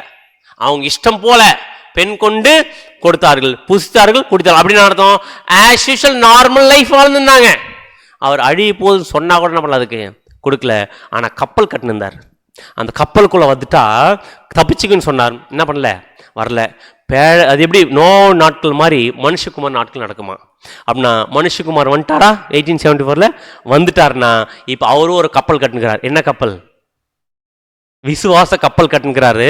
அந்த பேழைக்குள்ளர வாங்கன்னு கூப்பிட்டுக்கிறாரு. வாங்க தப்பிச்சுக்கலாம், இன்னும் கொஞ்ச நாள்ல 3ஆம் உலக யுத்தம் வந்து எல்லாரும் அழிஞ்சு போயிடுவாங்க, வாங்கன்னு சொன்னா என்ன பண்ணி இமீடியட்டா நம்ம அந்த விசுவாச கப்பலுக்குள்ள நம்ம ஏறிட்டோம்னா தப்பிச்சிருவோம். இல்லை பிரதர் இருங்க கொஞ்சம் பார்த்துட்டு வந்துடுறேன், அடுத்த வருஷம் வரேன், இல்லை 2 வருஷம் கழிச்சு வரேன், இருங்க எங்க ஃபேமிலியில கூட்டிட்டு வரேன், இருங்க எங்களுக்கு தெரிஞ்சவங்க சொல்லிட்டு அவங்களோட சேர்ந்து வர அப்படின்னா வந்துருச்சுன்னு வச்சுக்கோங்க அழிவு. யாரும் மாட்டிக்க வேண்டியதுதான், நம்மளும் மாட்டிக்க வேண்டியதுதான். அடுத்து சொல்றாரு, எப்படி ஓட சொல்றாரு தெரியுங்களா? வசனம் வாசிக்கலாம் பாருங்க, லூக்கா 17:28-30. லோத்தினுடைய நாட்களில் நடந்தது போலவும் நடக்கும். ஜனங்கள் புசித்தார்கள், குடித்தார்கள், கொண்டார்கள், விற்றார்கள், நட்டார்கள், கட்டினார்கள். லோத்து சோதோமை விட்டு புறப்பட்ட நாளிலே வானத்திலிருந்து அக்கினியும் கந்தகமும் வருஷித்து எல்லாரையும் அழித்து போட்டது. மனுஷகுமாரன் வெளிப்படும் நாளிலும் அப்படியே நடக்கும். மனுஷகுமார் வெளிப்படும் நாட்கள் நடக்குமாமா? எது மாதிரி? லோத்தின் நாட்கள் நடந்த மாதிரி. லோத்தின் நாட்கள் எப்படி இருந்தாங்க? ஜனங்கள் புசித்தார்கள், குடித்தார்கள், கொண்டார்கள், விற்றார்கள், நட்டார்கள், கட்டினார்கள். அப்படின்னு அர்த்தம் சிம்பிளா சொல்ற, எல்லாரும் அவங்க பாட்டுக்கு வாழ்ந்துட்டு இருப்பாங்க, அழிய போதுன்னு சொன்னா கூட கேட்க மாட்டாங்க. ஆனா தூதன் வந்து சொன்னாரா இல்லைங்களா? அழிக்க போறேன்னு சொல்லும் போது அவங்க லோத்து வந்துட்டாரா? உடனே வந்துட்டாரா லோத்து? அவங்க குடும்பம் எல்லாம் வந்துட்டாங்களா? வரல. என்ன பண்ணார் தெரியுங்களா? தூதன் கையை பிடிச்சி தரன்னு கூட்டிகிட்டு போயிட்டார். கூட்டிகிட்டு போயிட்டு திரும்பி பார்க்கும்போது கூட்டிகிட்டு போகும்போது மிகப்பெரிய ஒரு அழிவு வந்துச்சு. அழிவு வரும்போது என்ன சொல்லிட்டார் தெரியுங்களா? ஓடுறதுன்னு முடிவு பண்ணிட்டீங்க, திரும்பி பார்க்காம ஓடிடுங்க. திரும்பி பார்த்தீங்க என்ன ஆயிடுவீங்க? உப்பு தூண் ஆக வேண்டியதுதான். அப்படின்னா இப்போ நமக்கு என்ன சொல்ல வர தெரியல நம்முடைய ஆண்டவர்? அழிக்க போகிறேன். எதை? சோதோம் கொமோராவை அழிக்க போகிறேன், ஓடிடுங்க. ஓடுறதுன்னு முடிவு பண்ணிட்டீங்கன்னா திரும்பி கூட பார்க்காதீங்க. எதை? சோதோம் கொமோரா திரும்பி கூட பார்த்துடாதீங்க. நம்ம லேட் பண்ணு நினைக்கிறேன். லேட் பண்ணியிருந்தா கையை பிடிச்சி தரன்னு கூட்டின்னு வந்துடுவார். இல்லை ஆண்டவரே அப்படின்னு விட்டுட்டு திரும்பி பார்த்தா உப்பு தூண் தான். ஏன்னா எதை அழிக்க போகிறது கன்ஃபார்ம்? சோதோம் கொமோரா அழிக்க போகிறது கன்ஃபார்ம். கரெக்டா இல்லைங்களா? அங்க தூதன் சொல்லிட்டாரா இல்லையா? அழிக்கிறது கன்ஃபார்ம்ப்பா, ஓடிடுங்கன்ட்டார். லேட் பண்ணிருந்தாங்க. என்ன லேட் பண்ணிருந்தாங்க? பொருள் எடுத்திருப்பாங்க, அவங்க தெரிஞ்சவங்களாம் கூப்பிட்டு வந்திருப்பாங்க, வந்திருக்க மாட்டாங்க. பார்த்தார் தூதன், இதெல்லாம் வேலைக்காக சொல்லிட்டு இம்மீடியட்டா கையை பிடிச்சி தரன்னு கூட்டு போக ஆரம்பிச்சார். அந்த மாதிரி டைம்ல லேட் பண்ணிருந்தா உடனே சொல்லிட்டாரு, மிகப்பெரிய அழிவு வர ஆரம்பிச்சு. அதே மாதிரிதான் வசனம் வாசிக்கலாம். 2 பேர் 2:6 சோதோம் கொமாரா என்னும் பட்டணங்களையும் சாம்பலாக்கி கவிழ்த்து போட்டு ஆக்கினைக்குள்ளாக தீர்த்து பிற்காலத்திலே அவபக்தியாய் நடக்கிறவர்களுக்கு அவைகளை திருஷ்டாந்தமாக வச்சிருக்காங்க. எக்ஸாம்பிள் வச்சிருக்காராமா. அங்க எப்படி சோதோம் கொமாரா அடிச்சாரோ அதே மாதிரி இங்க சோதோம் கொமாரா அப்படின்னு 2 இருக்குது. அதே மொத்தமா அடிக்க போறாரு. அதை அடிக்கிறதுக்கு முன்னாடி நமக்கு மிகப்பெரிய ஒரு வார்னிங் கொடுக்கிறாரு. அப்படின்னா இப்போ சோதோம் கொமாரா எது அப்படின்னா, அங்க சோதோம் கொமாரா அடிச்ச மாதிரி மனுஷகுமார் வரும் நாட்களே இருக்குன்னா, மனுஷகுமார் வந்துட்டார். 1874 வந்தவர் சோதோம் கொமாரா அடிக்கிறார். எதுங்க சோதோம் கொமாரா? வசனம் வாசிக்கலாம் பாருங்க. ஏசாயா 13:19. ராஜ்யங்களுக்குள் அலங்காரமும் கல்தேயருடைய பிரதான மகிமையுமாகிய பாபிலோனானது தேவனால் சோதோமும் கொமோராவும் கவிழ்க்கப்பட்டது போல கவிழ்க்கப்படும். சோதோம் கொமோரா எதுன்னு சொல்லப்படுது இந்த வசனம்? மகிமையான பாபிலோன் ஆனது தேவனால் சோதோம் கொமோராவும் கவிழ்க்கப்பட்டது போல கவிழ்க்கப்படும். அப்படின்னா இங்க சோதோம் கொமோரா எது கூப்பிட்டு பேசினுக்கிறாரு? மகிமையான பாபிலோன். எதுங்க பாபிலோன்? சோதோம் கொமோரா 2 சேர்ந்ததுதான் பாபிலோன். மகா பாபிலோன் கேள்விப்பட்டோமா? Sodom Gomorrah. அங்க எப்படி சோதோம் கொமோரா, அதே நம்முடைய மனுஷகுமாரன் வந்திருக்க டைம்ல சோதோம் கொமோரா அடையாளப்படுத்த 2 குரூப் இருந்திருக்குது. ஒன்னு பாபிலோன், பாபிலோன் குமாரத்தி. அந்த சோதோம் எதுன்னு பாத்தீங்கன்னா பெயர் கிறிஸ்தவ மண்டலம். ஒன்னு ஆர்சி, இன்னொன்னு புரோட்டஸ்டன்ட் அமைப்பு. இந்த 2 அமைப்புமே இன்னைக்கு என்ன இருக்குன்னு பார்த்தீங்கன்னா ஃபுல்லாக அருவறுப்பு நடந்துனுக்குது. இந்த அருவறுப்பின் மத்தியில் யார் இருக்கிறது? இப்போ நம்ம இருக்கிறோம். ஆண்டவர் பார்க்குறாரு, நீங்கள் ஏன்பா அங்கே இருக்கிறீங்க? உங்களுக்கு என்ன வேலைங்க? சத்தியத்தை கொடுத்துருக்குற, வெளியே வாங்க அப்படின்னு கூப்பிட்டா நம்ம யோசிச்சுனுக்கிறோம் உட்காந்து. ஆனால் கிறிஸ்து என்ன பண்ணிட்டாருன்னு பார்த்தீங்கன்னா தரன்னு கூட்டின்னு வந்துருக்க. வாரம் கூட்டினது விட்டா மறுபடியும் போனோம்னா கொஞ்ச நாள் தான் இந்த வேலை நடக்கும். அதுக்கப்புறம் கிறிஸ்து என்ன பண்ண மாட்டாருன்னா நினைக்க மாட்டாரு, திங்க் பண்ணி பார்த்துக்குங்க அப்படின்றார். வசனம் வாசிக்கலாம். லூக்கா 17:32-33. லோத்தின் மனைவியை நினைத்துக் கொள்ளுங்கள், தன் ஜீவனை ரட்சிக்க வகை தேடுகிறவன் அதை இழந்து போவான், இழந்து போகிறவன் அதை உயிர்ப்பித்துக் கொள்வான். நினைச்சு பாத்துங்கப்பா. யார? லோத்தின் மனைவி நினைச்சு பாத்துங்க. திரும்பி பார்த்தாங்க, வாய்ப்பு அவுட், ஜீவன் அவுட். கரெக்டா இல்லைங்களா? அப்படின்னா அதே மாதிரிதான் நமக்கு இப்போ கிறிஸ்து கொடுக்கிற அந்த வாய்ப்பை யூஸ் பண்ணிக்கிட்டா சபையாகலாம். இல்லையா சர்ச் கிளாஸ் என்ன பண்ண முடியாது, மாற முடியாது. அதான் வசனம் வாசிக்கலாம் பாருங்க. ஏன்னா இந்த மகா பாபிலோன் அழிக்க போறாரு. வெளிப்படுத்தல் 18:1 வாசிங்க. இவைகளுக்கு பின்பு வேறொரு தூதன் மிகுந்த அதிகாரமுடையவனாய் வானத்திலிருந்து இறங்கி வர கண்டேன். அவனுடைய மகிமையினால் பூமி பிரகாசமாயிற்று. அவன் பலத்த சத்தமிட்டு, மகா பாபிலோன் விழுந்தது, விழுந்தது. மகா பாபிலோன் எதுங்க? அது இன்னைக்கு இருக்கிற பெயர் கிறிஸ்து மண்டலம். விழுந்தது, விழுந்தது. அது பேய்களுடைய குடியிருப்பும் சகலவித அசுத்த ஆவிகளுடைய காவல் வீடும் அசுத்தமும் அருவருப்பும் உள்ள சகலவித பறவைகளுடைய கூடுமாயிற்று. அப்படின்னா இன்னைக்கு இருக்கிற மகா பாபிலோன் என்ன கண்டிஷன் ஆயிடுச்சு? அது எதனுடைய குடியிருப்பு ஆயிடுச்சு? பேய்களுடைய குடியிருப்பு ஆயிடுச்சு. இன்னைக்கு இருக்கிற பெயர் கிறிஸ்து மண்டலம் முழுக்க சாத்தானுடைய ஆதிக்கமா இருக்குது. அதனால இப்ப ஏற்பட்ட சாத்தானுடைய ஆதிக்கத்துக்குள்ள இருக்கிற வசனம் அப்படியே வாசிங்க. பின்பு வேறொரு சத்தம் வானத்திலிருந்து உண்டாக கேட்டேன். அது, என் ஜனங்களே, நீங்கள் அவளுடைய பாவங்களுக்கு உடன்படாமலும் அவளுக்கு நேரிடும் வாதைகளில் அகப்படாமலும் இருக்கும்படிக்கு அவளை விட்டு வெளியே அப்படின்னா என் ஜனங்களே அப்படின்னு சொல்றாரு. யாரை பத்தி சொல்றாரு? என் ஜனங்களே, நீங்கள் அவளுடைய பாவங்களுக்கு உடன்படாமலும் அவர் நேரிடும் வாதையில் அகப்படாமலும் இருக்கும்படிக்கு அவளை விட்டு வெளியே வா. யாருங்க அது? யாரை பார்த்து சொல்றார்? யாரையோ பார்த்து சொல்றார் மாதிரி இருக்கு. ஆக்சுவலா நம்மளை பார்த்து சொல்றார், அவளை விட்டு வெளியே வரும். அங்கிருந்துமானா மிகப்பெரிய அழிவில் நம்ம என்ன பண்ண மாட்டிப்போம். ஏன் அங்கிருந்து வெளியே வர சொல்றா தெரியுங்களா? நம்ம எங்க வந்துட்டுமாமா? வசனம் வாசிக்கலாம். லூக்கா 17:31 வசனம். அந்த நாளிலே வீட்டின் மேல் இருப்பவன் வீட்டில் உள்ள தன் பண்டங்களை எடுத்துக்கொண்டு போக இறங்காமல் இருக்க கடவன். அப்படியே வயலில் இருக்கிறவன் பின்னிட்டு திரும்பாமலும் இருக்க கடவன். இப்ப எங்க வந்துட்டுமா தெரியுங்களா? நம்ம வயலில் இருக்கிறவன் பின்னிட்டு திரும்புவான். நம்ம எங்க இருக்கிறோம்? அப்போ வயலுக்கு வந்துட்டோமா? எந்த வயல்? நம்முடைய ஆண்டவராக இயேசு கிறிஸ்து பேராபிள்ல சொல்லியிருப்பார். விதைக்கிற ஓமை சொல்லும் போது நல்ல விதை விதைக்கப்பட்ட இடம் எதுன்னு பார்த்தீங்கன்னா நல்ல நிலம். அப்படின்னு நம்மளாம் எந்த நிலத்தில் இருக்கிறோம்? இப்போ எந்த வயல்? நல்ல நிலத்தில் இருக்கிறோம். நல்ல நிலத்தில் இருக்கிற நம்ம என்ன கொடுக்கணும்? இப்போ பலன் கொடுக்கணும். கரெக்டா இல்லைங்களா? அப்படி பலன் கொடுக்கிற கண்டிஷன்ல இருக்கிற நம்ம என்ன பண்ணக்கூடாது? திரும்பி பின்னிட்டு போகக்கூடாது. அப்படின்னா வந்துட்டோம், பலன் கொடுக்கணும். வந்துட்டு நம்ம எப்படி பலன் கொடுக்குறது யோசிக்குதுமே தவிர பின்னாடி பலன் நற்ற கண்டிஷன் போக வேண்டிய அவசியம் இல்லை. இதை புரிய வைக்கிறதுக்காக தான் அடுத்து நம்முடைய ஆண்டவர் சொல்றாரு. லூக்கா 17:34 வசனம். அந்த ராத்திரியில் ஒரே படுக்கையில் படுத்திருக்கிற 2 பேரில் ஒருவன் எடுத்துக்கொள்ளப்படுவான், மற்றவன் கைவிடப்படுவான். அப்படின்னா இந்த வசனத்தை வச்சுக்கிட்டு நம்மளும் தப்பா புரிஞ்சுக்கிட்டாங்க. ஒரே படுக்கையில் பெட்ல படுத்துனுக்கிறவங்க ஒருத்தர் அப்படி என்ன பண்ணுவாங்க? டேக் ஆஃப் ஆயிடுவாங்க. ஒருத்தர் என்ன பண்ணப்படுவார்? கைவிடுவார். ஆக்சுவலாக அந்த வசனம் இது பேசல. ஏன்னா நம்முடைய ஆண்டவராக இயேசு கிறிஸ்து அந்த ராத்திரியிலே ஒரே படுக்கையில் படுத்திருக்கிற 2 பேர் ஒருவன் எடுத்துக்கொள்ளப்படுவான் போட்டிருக்குதா, ஏற்றுக்கொள்ளப்படுவான் போட்டிருக்குதா? இப்போதான் கண்ணே திறக்கும். ஓ, எடுத்துக்கொள்ளப்படுவான் இல்லையா? ஏற்றுக்கொள்ளப்படுவானுக்கும் எடுத்துக்கொள்ளப்படுவானுக்கும் என்ன வித்தியாசம்? எடுத்துக்கொள்ளப்படுவான்னா எடுத்துக்கிறது, ஏற்றுக்கொள்ளப்படுவான்னா ஏற்றுக்கொள்ளப்படுவான்னு அதை ஏத்துக்கிறது என்ன அர்த்தம்? அக்செப்ட் பண்ணிக்கிறது. புரியுதுங்களா? நீ சொல்றதை ஏத்துக்கிறம்பா அப்படின்னு அர்த்தம். நீ சொல்லக்கூடிய விஷயத்த அக்செப்ட் பண்ணிக்கிறன்ற அர்த்தம். அப்படின்னா ஒருத்தரை கிறிஸ்து அக்செப்ட் பண்ணிக்கிறாரு, ஒருத்தர் என்ன பண்ணிக்கிறாரு? ரிஜெக்ட் பண்ணிக்கிறார். அப்படின்னா எங்க படுத்துனுக்கிறவங்கள?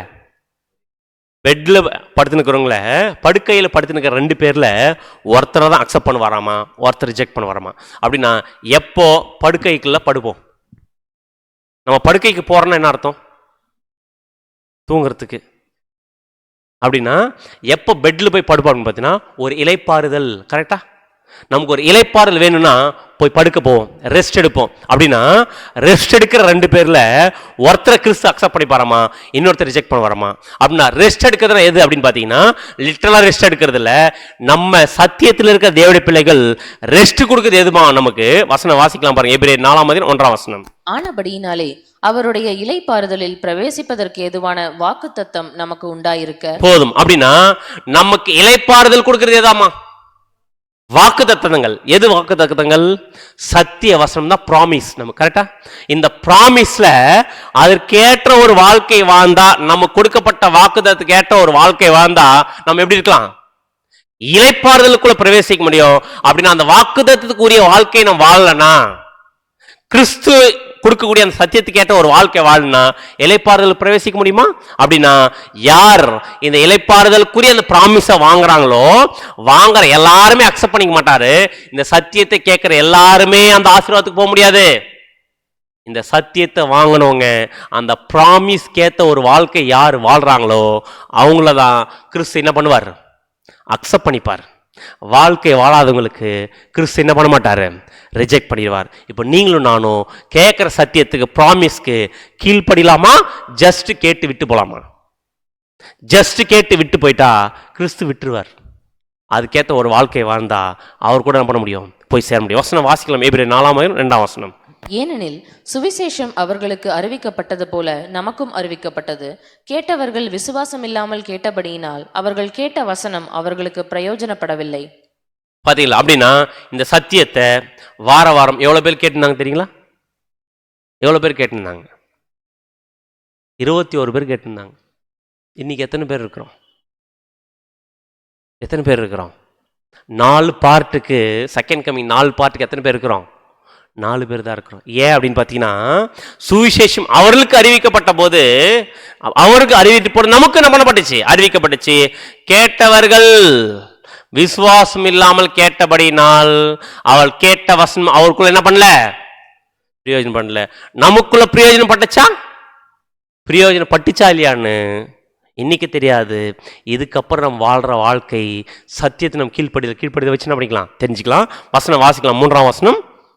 விசுவாசித்தவர்களாகிய நாமோ அந்த இளைப்பாறுதலில் பிரவேசிக்கிறோம். அவருடைய கிரியைகள் உலக தோற்றம் முதல் முடிந்திருந்தும் இவர்கள் என்னுடைய இளைப்பாறுதலில் பிரவேசிப்பதில்லை என்று என்னுடைய கோபத்திலே ஆணையிட்டேன். அப்படின்னா யார் விசுவாசி கீழ்ப்படியிலையோ அவங்க இளைப்பாறுதல் பண்ண முடியாது, பிரவேசிக்க முடியாது. விசுவாசி நீங்களும் நான் கீழ்ப்படிஞ்சுட்டா என்ன பண்ண முடியும்? இளைப்பாறுதல் பிரவேசிக்க முடியும். ஏன்னா இப்ப இருக்கக்கூடிய காலப்பகுதி குழந்தைகளா இருக்கிற டைம் இல்ல. இந்த காலம் தந்திரமுள்ள போதகமாகிய பலவித காற்றினால் அலைகளைப் போல அடைப்பட்டு திரிகிறதா இல்லாம தெளிந்த சத்தியம் எதுவோ அந்த சத்தியத்துக்கு கீழ்ப்படி ஒரு காலப்பகுதியா இருக்குது. அதுக்கேற்ற ஒரு வாழ்க்கை என்ன பண்ண நம்ம வாழணும். இல்லையா அந்த மிகப்பெரிய ஆசீர்வாதத்தை நம்ம என்ன பண்ணிடுவோம்? இழந்து போயிடுவோம். அதான் நம்முடைய ஆண்டவராக இயேசு சொல்லும் போது இன்னொரு எக்ஸாம்பிள் சொல்வார். வசனம் வாசிக்கலாம். லூக்கா 17:35 வசனம். திரிகை திரிக்கிற 2 ஸ்திரீகளில் ஒருத்தி ஏற்றுக்கொள்ளப்படுவாள், மற்றவள் கைவிடப்படுவாள். திரிகை திரிக்கிற 2 பேர்ல ஒருத்தி ஏற்றுக்கொள்ளப்படுவாராமா, இன்னொருத்தர் கைவிடு. அப்படி திரிகை திரிக்கிறது அர்த்தம் நூல் கயிறு திரிக்கிறதா அப்படின்னு பார்த்தீங்கன்னா, இதையும் நம்மளால தப்பா புரிஞ்சுக்கிட்டு திரிகை திரிக்கிறது அப்படியே ஒருத்தர் டேக் ஆஃப், ஒருத்தர் ரிஜெக்ட். ஆக்சுவலாக அந்த டேக் ஆஃப் பற்றி பேசல, ஏற்றுக்கொள்ளப்படுவார் அப்படின்னு அர்த்தம். அக்செப்ட் பண்ணப்படுவார், ஒருத்தர் ரிஜெக்ட் பண்ணப்படுவார். அப்படின்னா திரிகை திரிக்கிறது என்ன அர்த்தம் அப்படின்னா, கயிறு திரிக்கிறது இல்லை, ஃபுட் ப்ரிப்பேர் பண்ணுறது. ஃபுட்டு என்ன பண்ணணும் பார்த்தீங்கன்னா, அரைப்பாங்க பார்த்தீங்களா, அதை திரிகை திரிக்கிறது. அப்படி ஃபுட்டு அரைக்கிறவங்கள 2 பேர் இருக்கிறாங்களாமா. அப்படி 2 பேர்ல ஒரு ஸ்திரீ ஏற்றுக்கொள்ளப்படுறாங்களாமா, ஒரு ஸ்திரீ ரிஜெக்ட் ஆகிறாங்களாமா. அப்படின்னா எந்த ஸ்திரீ ஏற்றுக்கொள்ளப்படுவாங்க, எந்த ஸ்திரீ ரிஜெக்ட் ஆகப்படுவாங்க அப்படின்னு பார்த்தீங்கன்னா, யார்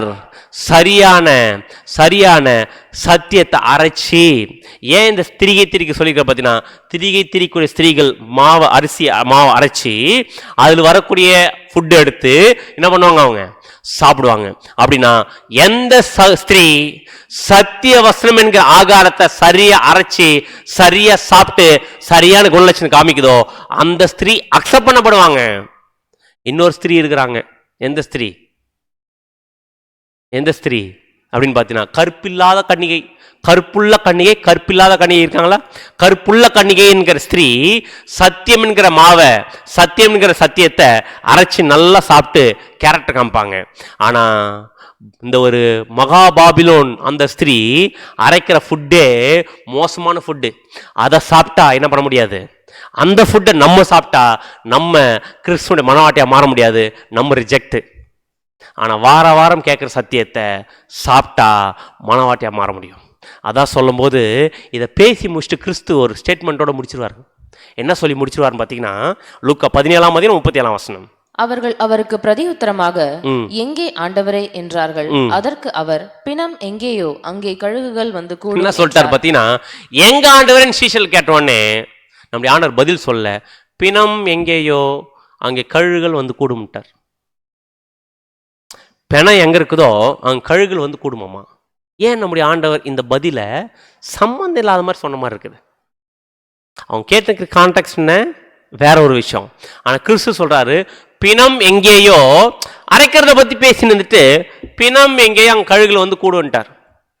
அப்படின்னா இங்க ஏன் கழுகுகளை கிறிஸ்து ஒரு விஷயத்தை கோட் பண்றார் அப்படின்னா, கழுகுகள் யாரை அடையாளப்படுத்தும்?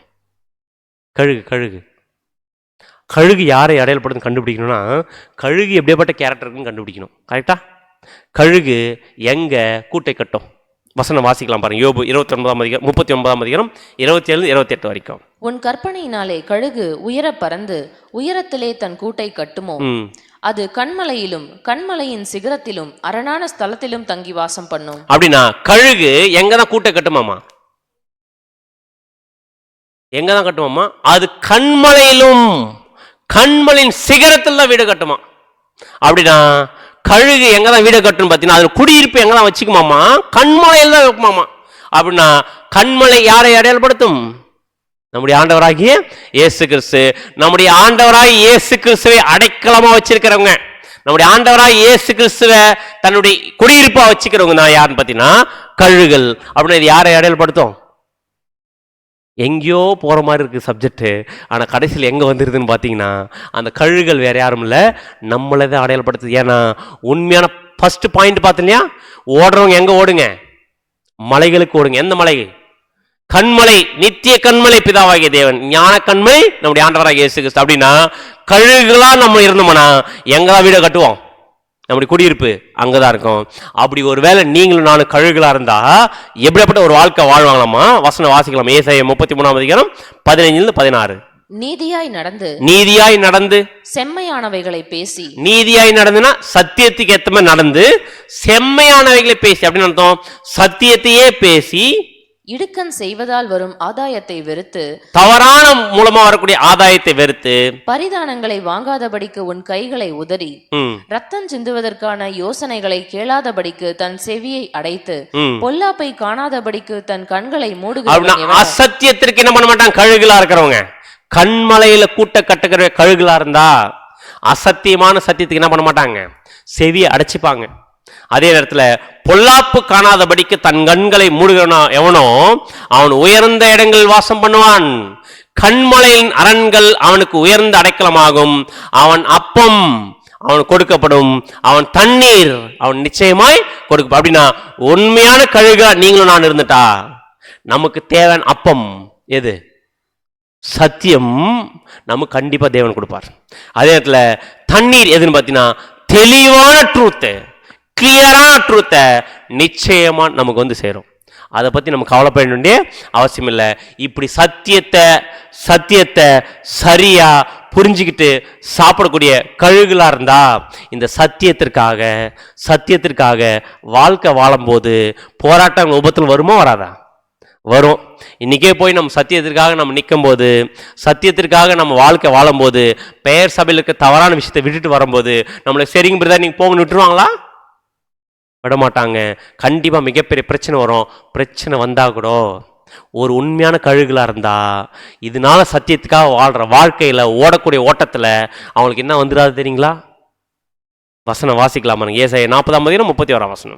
கர்த்தருக்கு காத்திருக்கிறவர்களோ புது பலன் அடைந்து கழுகுகளைப் போல செட்டைகளை அடித்து எழும்புவார்கள்.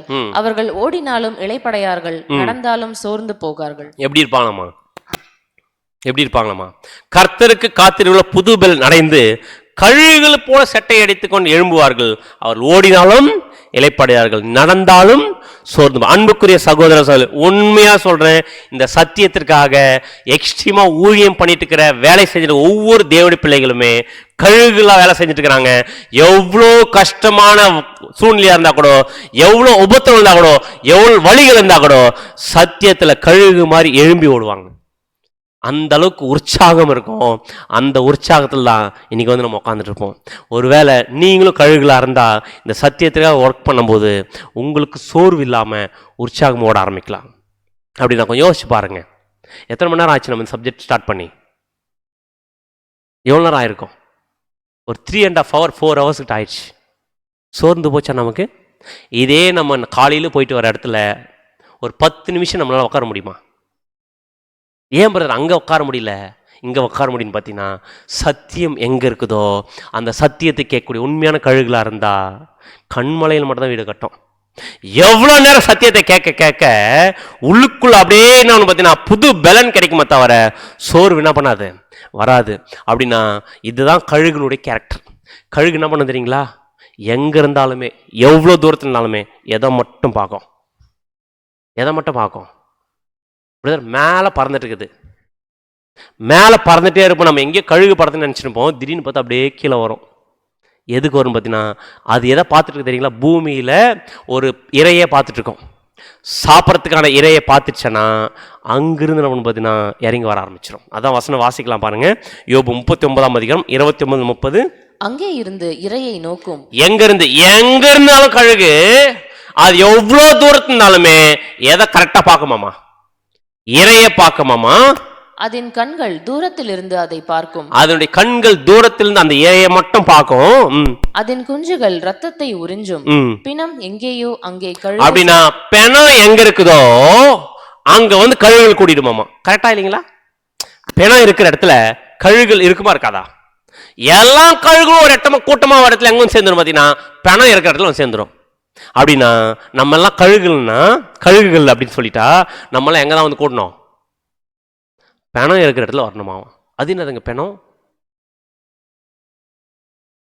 அப்படின்னு பார்த்தீங்கன்னா எந்த பிணத்தை பற்றி பேச தெரியுங்களா? அந்த கழுகுக்கு அது பிணம் அப்படின்னா நம்ம தப்பாக எடுத்துக்க வேண்டாம். அந்த பிணம் தான் அந்த கழுகுக்கு ஃபுட்டே. கரெக்டாக இல்லைங்களா? நம்மளாம் கழுகுனா நமக்கு ஃபுட் எது தெரியுங்களா? நமக்கு பிணம் தான். எந்த பிணம்னா நம்முடைய ஆண்டவராகி இயேசு கிறிஸ்துவின் ஈடுபலி. நமக்காக மரிச்சார் பார்த்தீங்கன்னா நம்முடைய ஆண்டவராக இயேசு கிறிஸ்து. அந்த ஈடுபலிக்குரிய சத்தியம் இதுதான் அந்த பிணம். இந்த பிணத்தை சாப்பிடக்கூடிய கழுகுல நீங்களும் நானும். அப்படின்னா ஈடுபலிக்குரிய சத்தியம் எங்க இருக்குதோ, கிறிஸ்துனுடைய உபதேசம் சரியான உபதேசக்குரிய சத்தியம் எங்க இருக்குதோ அங்க கழுகுகளெல்லாம் ஒண்ணு சேர்ந்துரும். பிரதர் ரொம்ப தூரம் இருக்கிறோமே நாங்க எப்படி இந்த சத்தியத்தை கேட்கறதுக்கு வர்றது அப்படின்னா கழுகுகள் எவ்வளவு தூரம் இருந்தா கூட எதை மட்டும் பார்க்கும்? அந்த பிணத்தை பார்த்துரும். பிணத்தை பார்த்துச்சேன்னா டிஸ்டன்ஸ் ரொம்ப தூரமாக ஃபீல் பண்ணுமா? அது என்ன பண்ண இமீடியட்டா எவ்வளோ தூரத்து இருந்தாலுமே நேரத்தோட கிளம்பி வந்து சாப்பிட்ரும். சாப்பிடுமா சாப்பிடாதா? அப்படின்னா நம்மளும் கழுகுகளாக இருந்தா சத்தியம் எங்கே கிடைக்குதோ, பிரதர் எங்க இந்த சத்தியம் எங்கே கிடைக்குன்னு சொல்லுங்க, நான் எவ்வளோ தூரம் இருந்தாலும் பரவாயில்ல, நான் வந்து கேட்கறதுக்கு ரெடின்னு சொல்லிட்டா சொல்றதுக்கு நாங்கள் ரெடி. கழுகுகளாக இருந்தா வர்றதுக்கு நீங்கள் ரெடியா? எத்தனை பேர் ரெடியாக இருக்கீங்க? கழுகுகளெல்லாம் இப்படியெல்லாம் யோசிக்கக்கூடாது. கழுகுகளாக இருந்தா இம்மிடியேட் என்ன பண்ணணும் பார்த்தீங்கன்னா சத்தியத்தை கேட்கறதுக்கு ஓடி வரணும். அப்படின்னா இயேசு கிறிஸ்துனுடைய ஈடுபலிக்குரிய சத்தியம், கிறிஸ்து ஏற்ற காலம் கொடுத்துருக்கிற சத்தியத்தை நம்ம கேட்கறதுக்கு நேரத்தையோ டிஸ்டன்ஸையோ நம்ம என்ன பண்ண மாட்டோம் பார்க்கணும். ஒரு டிஸ்டன்ஸ் ரொம்ப தூரமாக நினச்சிங்கன்னா பரலோகம் ரொம்ப தூரம் விட்டுலாமா? ஆனால் அதை விட எது கிட்டதா அப்படின்னு பார்த்தீங்கன்னா இந்த பூமியில் எந்த இடத்துல சத்தியம் கிடைக்குதோ அந்த இடம் கிட்டே தூரமா. அப்படின்னா நம்ம சத்தியத்தை கேட்டுக்க நம்ம இன்னும் ஆழமான சத்தியம், இன்னும் கிறிஸ்துவ பற்றின ஆழமான சத்தியம் தெரிஞ்சுக்கணும் பிரதர் அப்படின்னு விருப்பப்பட்டீங்கன்னா கண்டிப்பா அதற்கான ஒரு இடத்தையும் அதுக்கான ஒரு சூழ்நிலையும் சகோதரர் சொல்றதுக்கு ரெடி. பட் வர்றதுக்கு நீங்க ரெடின்னா அதுக்கான ஆயத்தை நம்ம என்ன பண்ணலாம் செய்யலாம். அப்படின்னா இந்த இடத்துல நம்முடைய ஆண்டவர் நமக்கு என்ன தெளிவாக சொல்லிட்டாருன்னு பார்த்தீங்கன்னா அந்த ஊமையில இந்த ஒரு 24ஆம் அதிகாரத்தில் மத்திய 24ஆம் அதிகாரத்தில் ஓடுங்கன்ட்டார். எக்கார்ந்து கொண்டு அருவருப்பான விஷயத்த பார்த்தீங்கன்னா நிற்கவே நிற்காதீங்க, ஓடிட்டே இருங்கன்ட்டார். அப்படி ஓடத்துக்கு ஸ்டார்ட் பண்ண நம்ம கொஞ்சம் கூட சோர்ந்து போகாம முழு பலத்தோட தைரியத்தோட புது பலத்தோட ஓடிட்டே இருந்தோம்னா ஏற்ற கால சத்தியம் எங்கே கிடைக்குதோ அங்கே போய் சத்தியத்தை சாப்பிட்டு இன்னும் கிறிஸ்துடைய குணலட்சத்தை காமிச்சு மகிமையில் போய் என்ன பண்ணோம் சேரணும். இதுதான் எபிஃபானியா ஸ்டேஜில் இருக்கிற நமக்கு கொடுக்குற ஒரு மிகப்பெரிய எச்சரிப்பு நமக்கு. அடுத்தது கடைசி 4வது பார்த்து நம்ம என்ன பண்ணலாம் பார்த்தீங்கன்னா இந்த பாடத்தை நம்ம நிறைவு செய்யலாம். அப்படின்னா இந்த 4வது பார்ட்டில் என்ன நம்முடைய ஆண்டவராக இயேசு நமக்கு சொல்ல போகிறாருன்னு பார்த்தீங்கன்னா எபிஃபானியா ஸ்டேஜில் இருக்க நமக்கு அடுத்து என்ன ஸ்டேஜ் வந்துடும்? அப்போகலிப்ஸ் ஸ்டேஜஸ் வந்துடும். அப்போகலிப்ஸ் ஸ்டேஜஸ் வரப்போகுது. பட் 1874 நம்முடைய ஆண்டவராக இயேசு வந்துட்டார் இல்லைங்களா? வந்ததுனால இந்த பூமியில என்ன மாற்றம் நடந்துச்சு அது கண்டுபிடிக்க கூடாதுங்களா? அதான் வசனம் வாசிக்கலாம். தானியேல் 12ஆம் அதிகாரம் 1ஆம் வசனம். உன் ஜனத்தின் புத்திரருக்காக நிற்கிற பெரிய அதிபதியாகிய மிகாவேல் அக்காலத்திலே எழும்புவான். யாதொரு ஜாதியாரும் தோன்றினது முதல் அக்காலம் மட்டும் உண்டாயிராத ஆபத்து காலம் வரும். அக்காலத்திலே புஸ்தகத்தில் எழுதியிருக்கிறவர்களாக காணப்படுகிற உன் ஜனங்கள் அனைவரும் விடுவிக்கப்படுவார். அப்படின்னா இங்க மிகாயேல் அப்படின்னா யார பத்தி சொல்லப்பட்டிருக்குது? நம்முடைய ஆண்டவராகிய இயேசு கிறிஸ்து பத்தி சொல்லப்பட்டிருக்குது. அப்படி நம்முடைய ஆண்டவராகிய இயேசு கிறிஸ்து இந்த பூமியில 2ஆம் வருகையில வந்ததுக்கு அப்புறமா எப்படிப்பட்ட ஒரு சூழ்நிலை இருக்கு அப்படின்னு பாத்தீங்கன்னா எப்படிப்பட்ட சூழ்நிலை இருக்குன்னு தானியேல் தீர்க்க சொல்லியிருக்கு. பாத்தீங்கன்னா இயேசு கிறிஸ்து வந்துட்டாருன்னா அவர் உலகத்துல மிக பெரிய வேலை செஞ்சுட்டு இருக்கிறாரு, சபைக்கு மிகப்பெரிய ஒரு புடமிடக்கூடிய வேலையை செஞ்சுட்டு இருக்கிறாரு. அதே நேரத்தில் இயேசு கிறிஸ்து இந்த பூமியில 2ஆம் வருகையில் வந்துட்டு இருக்க அப்புறமா இந்த பூமியில எந்த மாதிரி ஒரு ஞானம் வளர்ச்சி அடைன்னு பார்த்தீங்கன்னா தானியேல் 12ஆம் அதிகாரம் 4ஆம் வசனம் தானியேலாகிய நீயோவென்றால் தானியேலாகிய நீயோவென்றால் முடிவு காலம் மட்டும் இந்த வார்த்தைகளை புதை பொருளாக வைத்து டேனியல் இதை சீக்கிரட்டா வைங்க. ஏன் சீக்கிரட்டா வைங்க பாத்தீங்கன்னா, முடிவு காலம் வரைக்கும் வைங்க, கடைசி லாஸ்ட் டேஸ் வரைக்கும் வைங்க. ஏன்னா இந்த புஸ்தகத்தை முத்திரை போடு, இந்த புஸ்தகத்தை முத்திரை போடு, அப்பொழுது அநேகர் இங்கும் அங்கும் ஓடி ஆராய்வார்கள், அநேகர் இங்கும் அங்கும் ஓடி ஆராய்வார்கள், அறிவும் பெருகி அறிவு பெருகி போகும். அப்படின்னா நம்முடைய ஆண்டவராகிய இயேசு கிறிஸ்து இந்த பூமியில 2ஆம் வருகையில வந்துட்டாருன்னா என்ன பெருக ஆரம்பிச்சிடும்? அறிவு பெருக்கம் அதிகமாகணும். கரெக்டா இல்லைங்களா? இயேசு கிறிஸ்து இந்த பூமியில முடிவு காலம் வரைக்கும் சீக்ரெட் பண்ண சொன்னார். ஏன் சீக்ரெட் பண்ண சொன்னார் பாத்தீங்கன்னா, இயேசு கிறிஸ்து 2ஆம் வந்திருக்கிற டைம்ல இந்த உலகத்துல அறிவு பெருகி போகும். அப்போ ஜனங்கள் இங்கும் அங்கும் ஓடி ஆராய்வார்கள். அப்படின்னா அறிவு பெருகி போகுதுன்னு பாத்தீங்கன்னா என்ன காமிக்கிறாருன்னு நம்முடைய ஆண்டவர் இயேசு கிறிஸ்து, எதெல்லாம் இந்த உலகத்துல மனுஷன் இழந்து போயிட்டானா பிளஸ்ஸிங்க, அந்த பிளஸ்ஸிங்க கிறிஸ்துடைய ராஜ்யத்துல இயேசு கிறிஸ்து வந்து என்ன பண்ண போறார்? மறுபடியும் அதை இழந்து போனதை திரும்பி கொடுக்க போறார். அதான் வசனம் வாசிக்கிறோம்.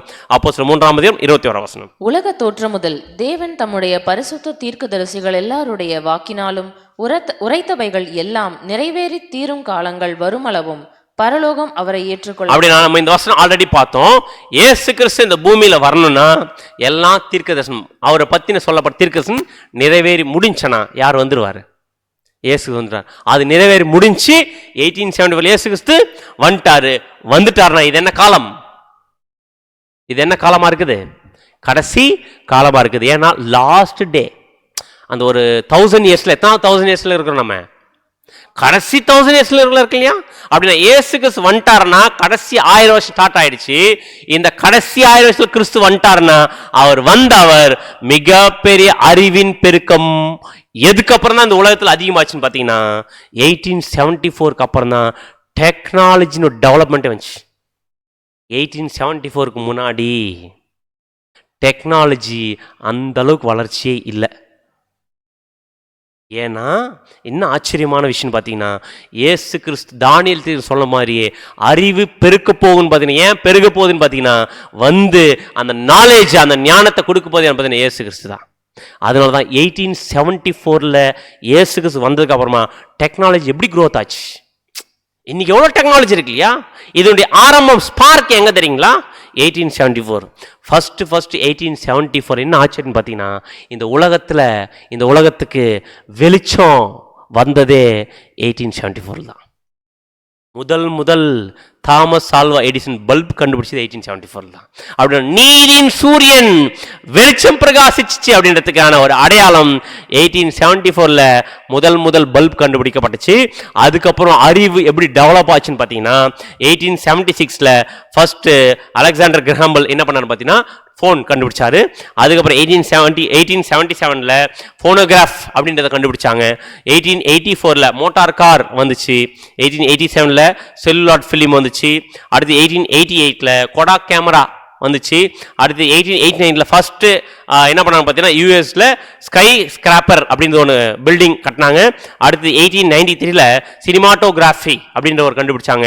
அதே மாதிரி 1894 ஃபர்ஸ்ட் ஸ்டீம் டர்பன் ஷிப் என்ன பண்ண கண்டுபிடிச்சாங்க.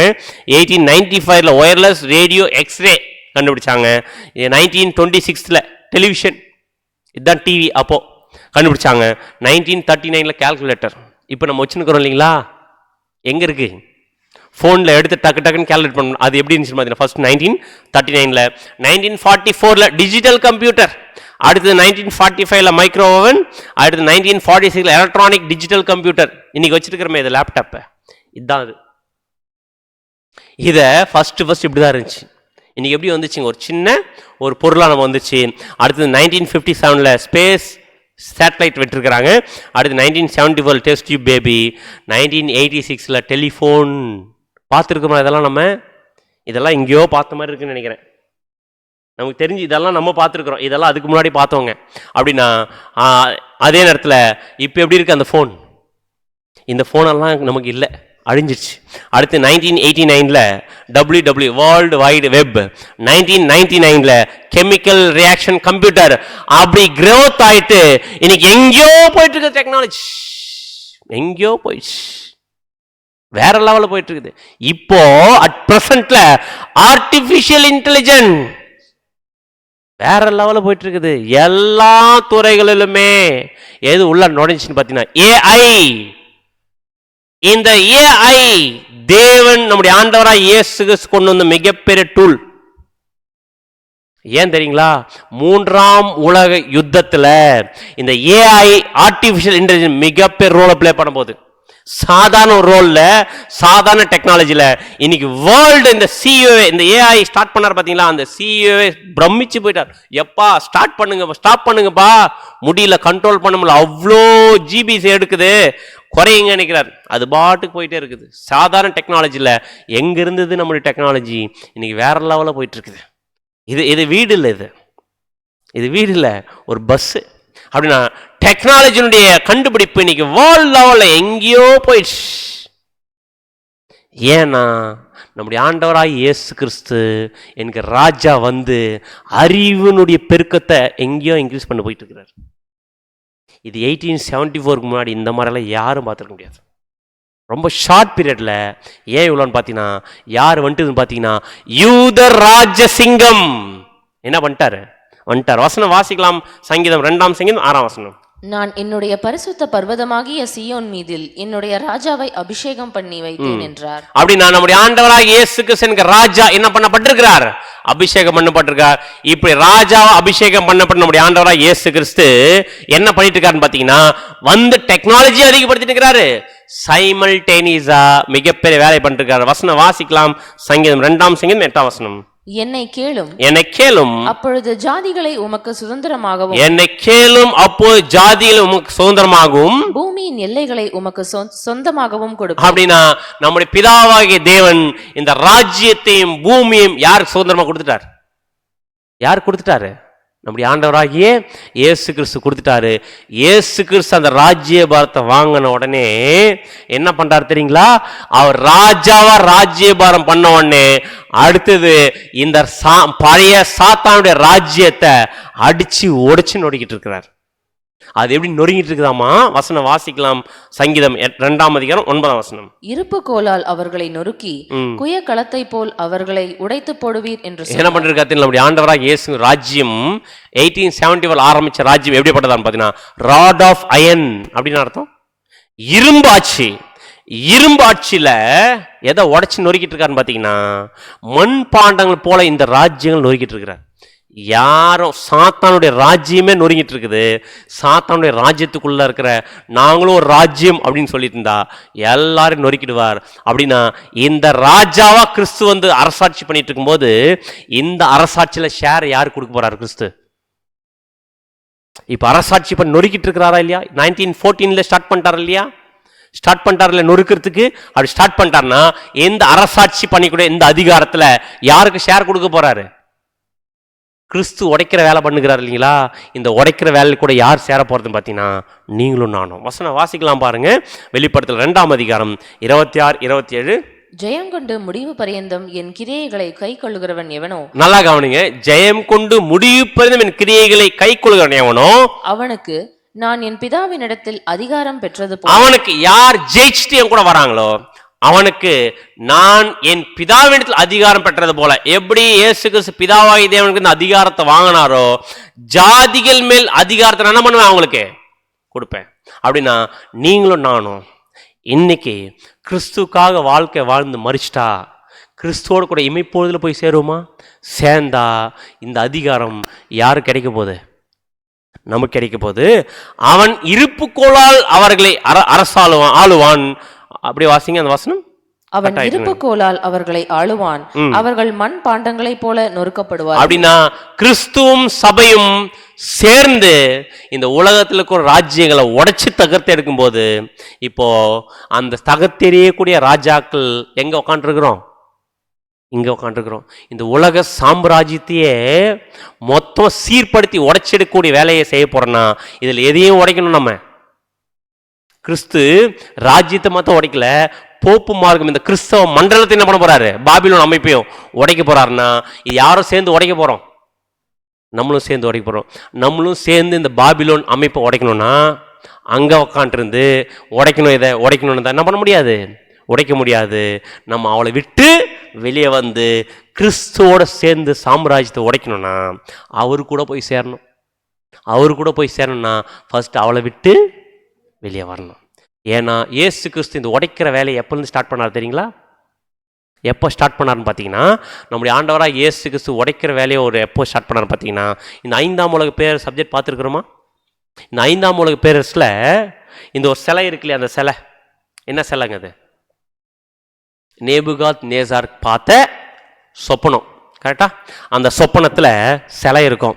அந்த சிலையை பார்த்தீங்கன்னா நின்றுட்டு இருக்கும்போது மிதிச்சுட்டு இருக்கும்.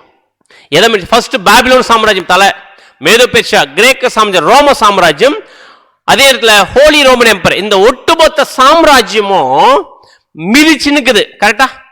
மிதிச்சு நிற்குது, எதையோ மிதிச்சு நிற்குது. அந்த மிதிச்சு நிற்கிற அந்த இடத்துல தான் எது வந்து அடிக்குது? கல் வந்து அடிக்குது இல்லையா? ஏன் கல் வந்து அந்த ஒரு சிலையினுடைய பாதத்தில் அடிக்கணும்? எங்க அடிச்சிருக்கலாம்? தலை மேல அடிச்சிருக்கலாம், ஷோல்டர் மேல அடிச்சிருக்கலாம். ஏன் அந்த கல் வந்து அந்த பாதத்தில் அடிக்குது? அந்த அந்த பாதம், அந்த சிலை, அந்த சிலையினுடைய பாதம் எதையோ என்ன பண்ணிட்டு இருக்குது? மிதிச்சு நிற்குது. அப்படின்னா அந்த கல், அந்த அந்த சிலைகளெல்லாம் பார்த்தோம். சாம்ராஜ்யம், எந்த சாம்ராஜ்யம்? பாபிலோன், மேதோ பெர்ஷியா, கிரேக்க சாம்ராஜ்யம், ரோம சாம்ராஜ்யம், ரோமன் எம்பர், இந்த மொத்த சாம்ராஜ்யமே ஏதோ ஒன்று போட்டு மிதிச்சு நிற்குது. அந்த மிதிச்சு நிற்கிறத ரிலீஸ் பண்ணி விட்டது எதுன்னு பார்த்தீங்கன்னா அந்த கல் வந்துடுச்சு. அந்த கல் எதை அடையாளப்படுத்தும்? 5ஆம் உலக பேர் சப்ஜெக்ட் கேட்டோமா? அந்த கல் யாருடைய ராஜ்யம்? கிறிஸ்துடைய ராஜ்யம். கிறிஸ்துடைய ராஜ்யம் வந்து எந்த சாம்ராஜ்யத்தை உடைக்குது? இந்த எல்லா சாம்ராஜ்யம் உடைக்குது. ஏன் காலில் வந்து அடிக்குதாமா கிறிஸ்துடைய ராஜ்யம்? அந்த கால் எதையோ போட்டு என்ன பண்ணிட்டு இருந்துச்சு? மிதிச்சு. யாரை போட்டு மிதிச்சு இருந்துச்சு? யாரையும் மிதிச்சு நிற்குது. அதை ரிலீஸ் பண்ணி விட்டு தான் அந்த கல் வந்து அடிச்சிருக்குது. எதை மிதிச்சுன்னு பார்த்தீங்கன்னா, இந்த சாம்ராஜ்யம் முழுக்க பாபிலோன், மேதோ பெர்ஷியா சாம்ராஜ்யம் இதெல்லாமே யாரை மிதிச்சுன்னு பார்த்தீங்கன்னா ஜெருசலேம் தேசத்தை என்ன பண்ணிருந்துச்சு? மிதிச்சு. எப்படி ஜெருசலேம் தேசம் மிதிச்சுச்சு அப்படின்னு பார்த்தீங்கன்னா, எப்போ பாபிலோன் சாம்ராஜ்யம் ஃபர்ஸ்ட் பாபிலோன் சாம்ராஜ்யத்தை நேபுகத்நேசர் போயிட்டு எதை சுட்டெரிச்சிட்டான்னு பார்த்தீங்கன்னா ஜெருசலேமை சுட்டெரிச்சிட்டு அடிமை என்ன பண்ணிட்டார்? தேசத்தை, அந்த ஜனங்களை கூட்டிட்டு வந்துட்டார். முழுக்க யாருடைய கட்டுப்பாட்டுக்குள்ள போயிடுச்சு? அந்த தேசம் புறஜாதியினுடைய கட்டுப்பாட்டுக்குள்ள போயிடுச்சு. அதான் வசனம் வாசிக்கிறோம், லூக்கா 21:24 வசனம். பட்டய கருக்கினாலே விழுவார்கள், சகல புறஜாதிகளுக்குள்ளும் சிறைப்பட்டு போவார்கள். புறஜாதியாரின் காலம் நிறைவேறும் வரைக்கும் எருசலேம் புறஜாதியாரால் மிதிக்கப்படும். அப்படின்னா புறஜாதியாரால் எது மிதிக்கப்படும்? எது மிதிக்கப்படும்? புறஜாதியாரால் எது மிதிக்கப்படும்? எருசலேம் புறஜாதியாரால் மிதிக்கப்படும். அப்படின்னு அர்த்தம், எருசலேம் தேசத்தை புறஜாதி சாம்ராஜ்யங்கள் என்ன பண்ணிட்டு இருப்பாங்க? கட்டுப்பாட்டுக்குள்ள வச்சுட்டு இருப்பாங்க. கரெக்டா? வச்சிருந்தாங்களா? எப்போ வச்சிருந்தாங்க அப்படின்னு பார்த்தீங்கன்னா, கிபி 606 நேபுகாத்நேசர் ராஜா வந்து சிறைப்பிடிச்சிட்டாரா? சிறைப்பிடிச்சு கூட்டிட்டு போனதுக்கு அப்புறமா ஜெருசலேம் தேசம் என்ன பண்ணி புறஜாதியோட கட்டுப்பாட்டில் வந்துருச்சு. அதுக்கப்புறம் எல்லா யூதர்களும் எங்க அடிமையை போயிட்டாங்க? நேபுகாத்நேசர் கட்டில் பாபிலோன் கண்ட்ரோலில் போயிட்டாங்க. போயிட்டதுக்கு அப்புறமா அதுக்கப்புறம் விடுதலை ஆயிட்டாங்களா? இல்லை. அதுக்கப்புறம் மேதோ பெர்ஷியா சாம்ராஜ்யம் வந்துச்சு, அப்புறம் கிரேக்க சாம்ராஜ்யம் வந்துச்சு, அதுக்கப்புறம் ரோம சாம்ராஜ்யம் வந்துச்சு. எல்லா சாம்ராஜ்யத்தினுடைய கட்டுப்பாட்டுக்குள்ள எது இருந்துச்சுன்னு பார்த்தீங்கன்னா இந்த ஜெருசலேம் தேசம் இருந்துச்சு. அதான் சொல்றாரு, பட்டயங்கள் கருக்கினாலே விழுவார்கள், சகல புறஜாதிகளுக்கும் சிறைப்பட்டு போவார்கள், புறஜாதியாரின் காலம் நிறைவேற வரைக்கும். எருசலேம் புறஜாதியார் என்ன பண்ணிட்டு இருக்கிறோம்? மிதிச்சுட்டு. அப்படின்னு அர்த்தம், புறஜாதியாருக்கு டைம் கொடுத்து வச்சிருக்கிறார் தேசத்தை மிதிக்கிறதுக்கு. அந்த டைம் வரைக்கும் தான் அவங்க மிதிச்சு நிற்க முடியும். கரெக்டா? நான் சொல்றது புரியுதுங்களா? புறஜாதி சாம்ராஜ்யத்துக்கு யூத தேசத்தை மிதிக்கிறதுன்னு ஒரு டைம் வச்சிருக்கிறார். அந்த டைம் வரைக்கும் தான் மிதிச்சு நிற்க முடியும். அந்த டைம் முடிஞ்சனா அதுக்கப்புறம் மிதிச்சுன்னு தான் வச்சுக்கங்க, வந்து அடிச்சு ரிலீஸ் பண்ணிடுவார். உங்க டைம் முடிஞ்சு, நீங்க என்ன பண்ணுங்க? கிளம்புங்க. அப்படின்னா எவ்வளோ வருஷம் இந்த புறஜாதி சாம்ராஜ்யங்கள் யூத தேசத்தை தன் கட்டுப்பாட்டில் வச்சிருந்தாங்க. அந்த வருஷம் கண்டுபிடிச்சிட்டோம்னா இந்த கல் வந்து அடிச்சு எப்போ ரிலீஸ் பண்ணிச்சு கண்டுபிடிக்கலாம். அப்படின்னா எவ்வளோ வருஷம் புறஜாதி சாம்ராஜ்யம் மிதிச்சு நிற்குன்னு பார்த்தீங்கன்னா, யூத தேசத்தை புறஜாதி மிதிக்குதுன்னு வந்தாவே இஸ்ரேல் என்ன பண்ணியிருப்பாங்கன்னு அர்த்தம். நான் கேட்குற கேள்வி புரியுதுங்களா? யூத தேசத்தை ஒரு புறஜாதி வந்து பிடிக்கிறாங்கன்னா இந்த யூத ஜனங்கள் என்ன பண்ணியிருக்காங்கன்னு அர்த்தம். தேவனுக்கு பிடிச்ச மாதிரி வாழ்ந்துருக்காங்களா, தேவனுக்கு பிடிக்காத விஷயத்த வாழ்வாங்களா? தேவனுக்கு பிடிக்காத விஷயத்தை எப்போ செய்கிறாங்களோ அப்போ ஆட்டோமேட்டிக்காக யார் வந்து ஆக்குபை பண்ணிடுவாங்க? புறஜாதி வந்து ஆக்குபைடுவார். இது என்ன பண்ணியிருக்காரு பார்த்தீங்கன்னா, எவ்வளோ வருஷம் புறஜாதியில் உள்ள ஆளுகை செய்வாங்கன்றத வசனம் லேவியராகும் 26 வசனம் வாசிங்க. நீங்கள் எனக்கு செவி கொடுக்க மனதில்லாமல் எனக்கு எதிர்த்து நடப்பீர்களானால் நான் உங்கள் பாவங்களுக்கு தக்கதாக இன்னும் 7 எத்தனை வாதையை உங்கள் மேல் வரப்பண்ணி. என்ன சிம்பிளா சொல்லிட்டாரு பார்த்தீங்கன்னா, என் பேச்சை கேட்டு நடக்கலன்னு வச்சுக்கங்க, உங்களுக்கு வாதை வந்துடும். என்ன வாதைன்னு பார்த்தீங்கன்னா, நான் உங்கள் பாவங்களுக்கு தக்கதாக இன்னும் 7 எத்தனையான வாதையை உங்கள் மேல் என்ன பண்ணுவேன்? வரப்பண்ணுவேன். அப்படின்னா நீங்கள் கீழ்ப்படியாமல் போயிட்டீங்கன்னா, என் பேச்சை கேட்கலன்னா 7 எத்தனையான வாதை உங்கள் மேலே வந்துடும் அப்படின்ட்டார். அப்படின்னா 7 எத்தனை மீன்ஸ் இங்கிலீஷில் அழகாக இருக்கும் 7 times. 7 times தண்டனை யாருக்கு வந்துடும்? உங்களுக்கு வந்துடும். அப்படின்னா தண்டனை ஸ்டார்ட் ஆயிடுச்சா? எப்போ? நேபுகத்நேசர் வந்து சிறை பிடிச்சாரா? சிறை பிடிச்சாருன்னு அர்த்தம் இஸ்ரவேல் ஜனங்கள் தேவனுக்கு என்ன பண்ணாம போயிட்டாங்க? கீழ்ப்படியாம போயிட்டாங்க. கீழ்ப்படியாம போனதுனால சிறை பிடிச்சிட்டாரா? எவ்வளோ காலம் சிறை பிடிப்பாங்க தெரியுங்களா? புறஜாதி தேசம் 7 எத்தனையான 7 times புறஜாதிகள் யூத தேசத்தை தன் கட்டுப்பாட்டில் வச்சுருப்பாங்க. 7 timesனா என்ன அப்படின்னு பார்த்தீங்கன்னா, ஒரு டைம், ஒரு காலம் அப்படின்னா எத்தனை வருஷம்? காலம், காலங்கள், அரைக்காலம் பார்த்தோமா? காலம்னா எவ்வளோ வருஷம்? ஒரு வருஷம். ஒரு வருஷம் எத்தனை நாள்? 360 நாள். 360 நாள்னா 360 வருஷம். அது ஒரு காலத்துக்கு. எத்தனை டைம்ஸ்? 7 times. அப்படின்னா ஒரு டைமுக்கு 360 நாள்னா 7 timesக்கு 520 நாள். 520 நாள்னா 2520 வருஷம். அப்படின்னா புறஜாதியாரின் காலம், அதாவது யூத தேசத்தை புறஜாதியார்கள் எவ்வளவு வருஷம் சிறைப்பிடிச்சுன்னு பார்த்தீங்கன்னா 2520 வருஷம் சிறைப்பிடிச்சு நிற்பாங்க, மிதிச்சு நிற்பாங்க. இந்த 2520 வருஷம் முடிஞ்சுச்சுன்னா புறஜாதி தேசங்கள் எதை மிதிக்க முடியாது? ஜெருசலேமை மிதிக்க முடியாது. அந்த தேசத்தை என்ன பண்ணிடுவாரு? ரிலீஸ் பண்ணிடுவாரு. அதே மாதிரி எப்போ யூத தேசத்தை புறஜாதி ஜனங்கள் ராஜாக்கள் பிடிக்க ஆரம்பிச்சாங்க, எந்த ராஜாவோட கட்டுப்பாட்டில்? அந்த சிலை ஃபர்ஸ்ட் தலை எந்த சாம்ராஜ்யம்? அந்த சிலை பாபிலோன் சாம்ராஜ்யம். பாபிலோன் சாம்ராஜ்யத்தில் ஸ்டார்ட் ஆகுது. யாருடைய கட்டுப்பாட்டில் வர்றது? புறஜாதியோட கண்ட்ரோல் எது வருது? எருசலேம் தேவாலயம் புறஜாதி கட்டுப்பாட்டில் வருது. அது எப்போ ஸ்டார்ட் ஆச்சுன்னு பார்த்தீங்கன்னா, பாபிலோன் ராஜாவாகிய நேபுகாத்நேசார் எந்த வருஷம் பார்த்தீங்கன்னா கிமு 606 வருஷம் சிறை பிடிச்சிட்டாங்க.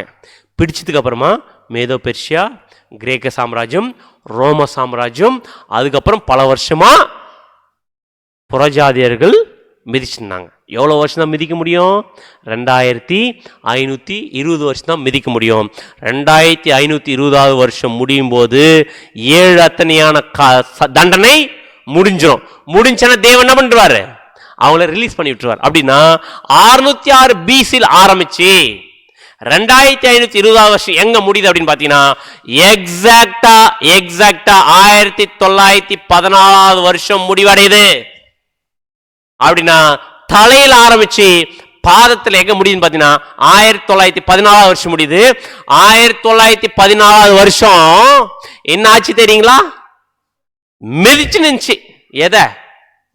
ஜெருசலேமை மிதிச்சு நின்ற அந்த ஜெருசலேம் ஜனங்களுக்கு, தேசத்துக்கு ஒரு விடுதலை கிடைக்குது. எந்த வருஷம் பார்த்தீங்கன்னா 1914 வருஷம். 14 வருஷத்துல கல்லு வந்து பாதத்தில் அடிக்குது. அப்படி அடிக்குதுன்னா என்ன அர்த்தம் தெரியுங்களா? முதலாம் உலக யுத்தம். பைபிள்ல முதலாம் உலக யுத்தம் 1914 நடக்கும்னு போட்டிருக்கு. சொன்ன மாதிரி தானியேல் தீர்க்கதரிசனத்தில் 1914 வருஷம் வந்து அடிச்சிச்சு. முதலாம் உலக யுத்தம் வந்து அடித்தோடனே ஃபர்ஸ்ட் ரிலீஸ் 1914 பால்ஃபோர் டிக்ளரேஷன் கொடுத்தாரா? யார் கொடுத்ததுங்க? முதலாம் உலக யுத்தத்தில் சாம் வைஸ்மேன் கண்டுபிடிச்ச அந்த ஒரு வெப்பனில் மிகப்பெரிய விடுதலை கிடைச்ச உடனே அவர் கேட்டார், உங்களுக்கு என்ன வேணும்? அப்போ கேட்டார் சாம் வைஸ்மேன், எங்களுடைய தேசம் எங்களுக்கு திரும்பி வேணும். டிக்ளேர் பண்றார், இதுக்கப்புறம் யூத தேசம் யூதருக்கு மட்டும்தான் சொந்தம் அப்படின்னு வாங்கி கொடுத்தது யார்? சாம் வைஸ்மேன்ல. அந்த கல் 1874 எங்கிருந்து பிளந்து வந்துச்சு? அது எங்கிருந்து வந்துச்சு தெரியுங்களா? அந்த கல் வசனம் வாசிக்கலாம் பாருங்க. தானியேல் 2:44 வசனம். அந்த அரசர்களின் காலத்தில் விண்ணக கடவுள் ஓர் அரசை நிறுவுவார். அந்த அரசர்களின் காலத்தில் அப்படின்னு அர்த்தம், இந்த தேசத்தை மிதிச்சுனுக்கிற ராஜாக்களுடைய காலத்துல விண்ணக கடவுள் ஒரு அரசை நிறுவுவார். அது என்றுமே அழியாது. அது என்றுமே அழியாது. அதன் ஆட்சி உரிமை வேற எந்த மக்கள். அப்படின்னா அந்த கல் யாரை அடையாளப்படுத்து? நம்முடைய ஆண்டவராகிய இயேசு கிறிஸ்துவோட ராஜ்யத்தை அடையாளப்படுத்துது. அவர் வந்து அடிச்சு என்ன பண்ண பார்த்தா அந்த ராஜ்யம் ஸ்டார்ட் ஆகுது. நீங்க அந்த 5 பேர் சப்ஜெக்ட் பார்த்துருப்போம். அந்த சிலையை அடிச்சு நொறுக்கிட்டு இந்த கல் நாக ஆரம்பிச்சிச்சு. அப்படியே பெரிய பர்வதம் ஆயிடுச்சு. அப்படின்னு அர்த்தம், கிறிஸ்துவோட ராஜ்யம் மற்ற ராஜ்யங்கள் நொறுக்கிட்டு பெரிய கிங்டம் ஆகுதமா. அப்படின்னா வளர ஆரம்பிக்குது. அந்த அரசு கர்த்தர் நிறுவுறார். அது என்றுமே அழியாது. கிறிஸ்துவோட ராஜ்யம் அழியாது. அதன் ஆட்சி உரிமை வேற எந்த மக்கள் இடத்திற்கும் தரப்படாது. அது மற்ற அரசுகள் எல்லாம் நொறுக்கி அவற்றுக்கு முடிவு கட்டும். அதுவோ என்றென்றைக்கு நிலை நிற்கும். கட்டிச்சா முடிவு? இன்னைக்கு முடிவு கட்டிச்சு. இன்னைக்கு எந்த சாம்ராஜ்யங்களும் இல்லை. இப்போ எதுதான் ராஜ்யபாரம் ஸ்டார்ட் பண்ணி கிறிஸ்து ராஜ்யம் ஸ்டார்ட் பண்ணிட்டு ராஜ்யம் ஸ்டார்ட் ஆகி போயிட்டு இருக்குது. வசனம் வாசிக்கலாம். தானியேல் 2:45 வசனம். மனித கைப்படாது பெயர்ந்தது மலையிலிருந்து உருண்டு வந்து இரும்பையும் வெண்கலத்தையும் களிமண்ணையும் வெள்ளியையும் பொன்னையும் நொறுக்கியதாக நீர் கண்ட அந்த கல் இந்த அரசையே குறிக்கிறது. மனிதனுடைய கைப்படாத பெயர்ந்து மலையிலிருந்து உருண்டு வந்துச்சமா. அப்படின்னு அர்த்தம், எந்த மலை? ஞான கண்மலையா இருக்கிற நித்திய கண்மலையா இருக்க பிதாவாகி தேவன் கிட்ட வந்துச்சு. எப்போ வந்துச்சு அந்த கல்? 1874 வந்து பேர்ந்து வந்துருச்சு. எப்ப அடிக்குது?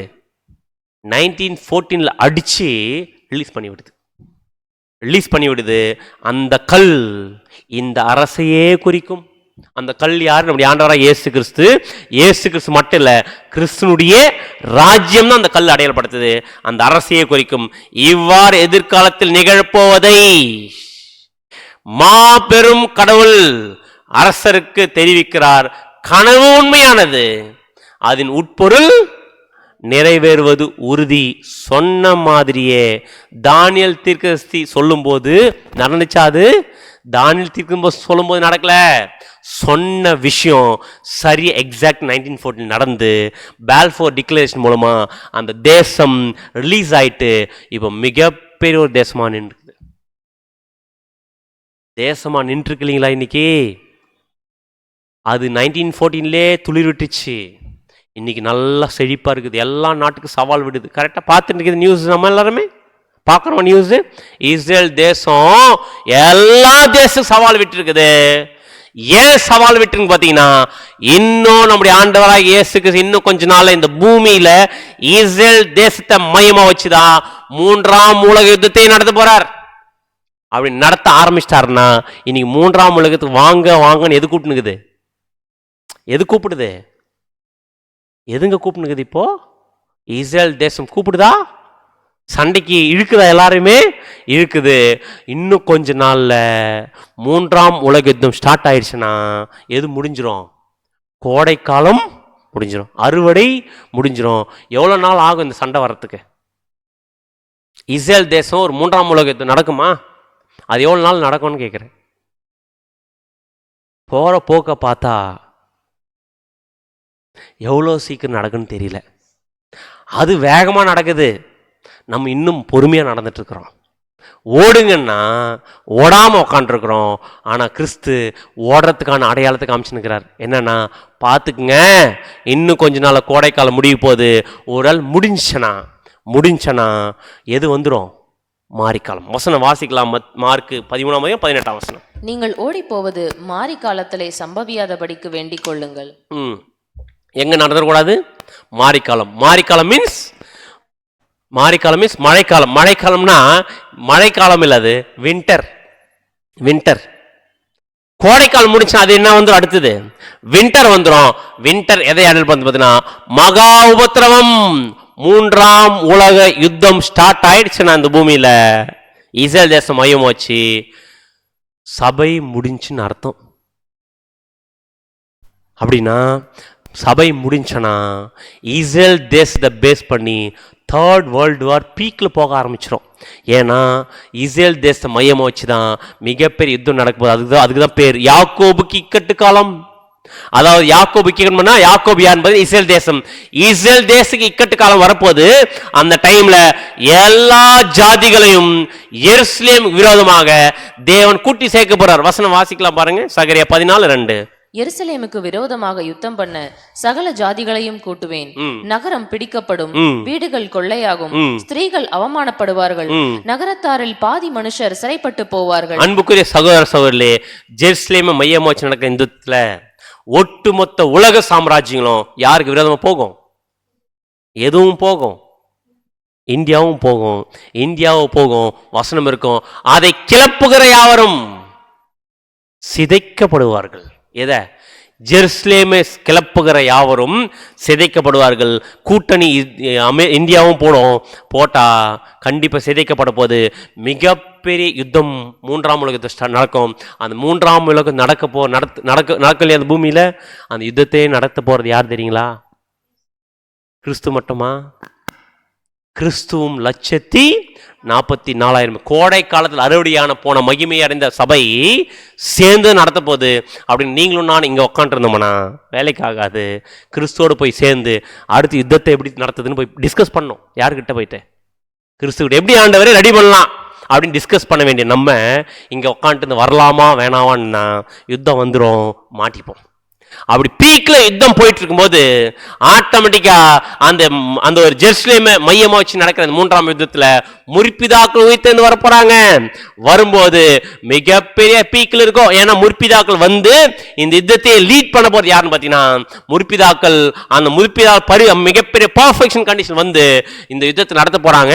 அந்த டைம் எப்படி இருக்கும் பாத்தீங்கன்னா சகரியா 12:4 வசனம். அந்நாளிலே நான் குதிரைகளுக்கெல்லாம் திகைப்பையும் அவைகளின் மேல் ஏறி இருக்கிறவர்களுக்கெல்லாம் புத்தி மயக்கத்தை. அப்படின்னா குதிரைக்கெல்லாம் திகைப்புனா குதிரையை வச்சு சண்டை போட போறாங்களா? இல்ல.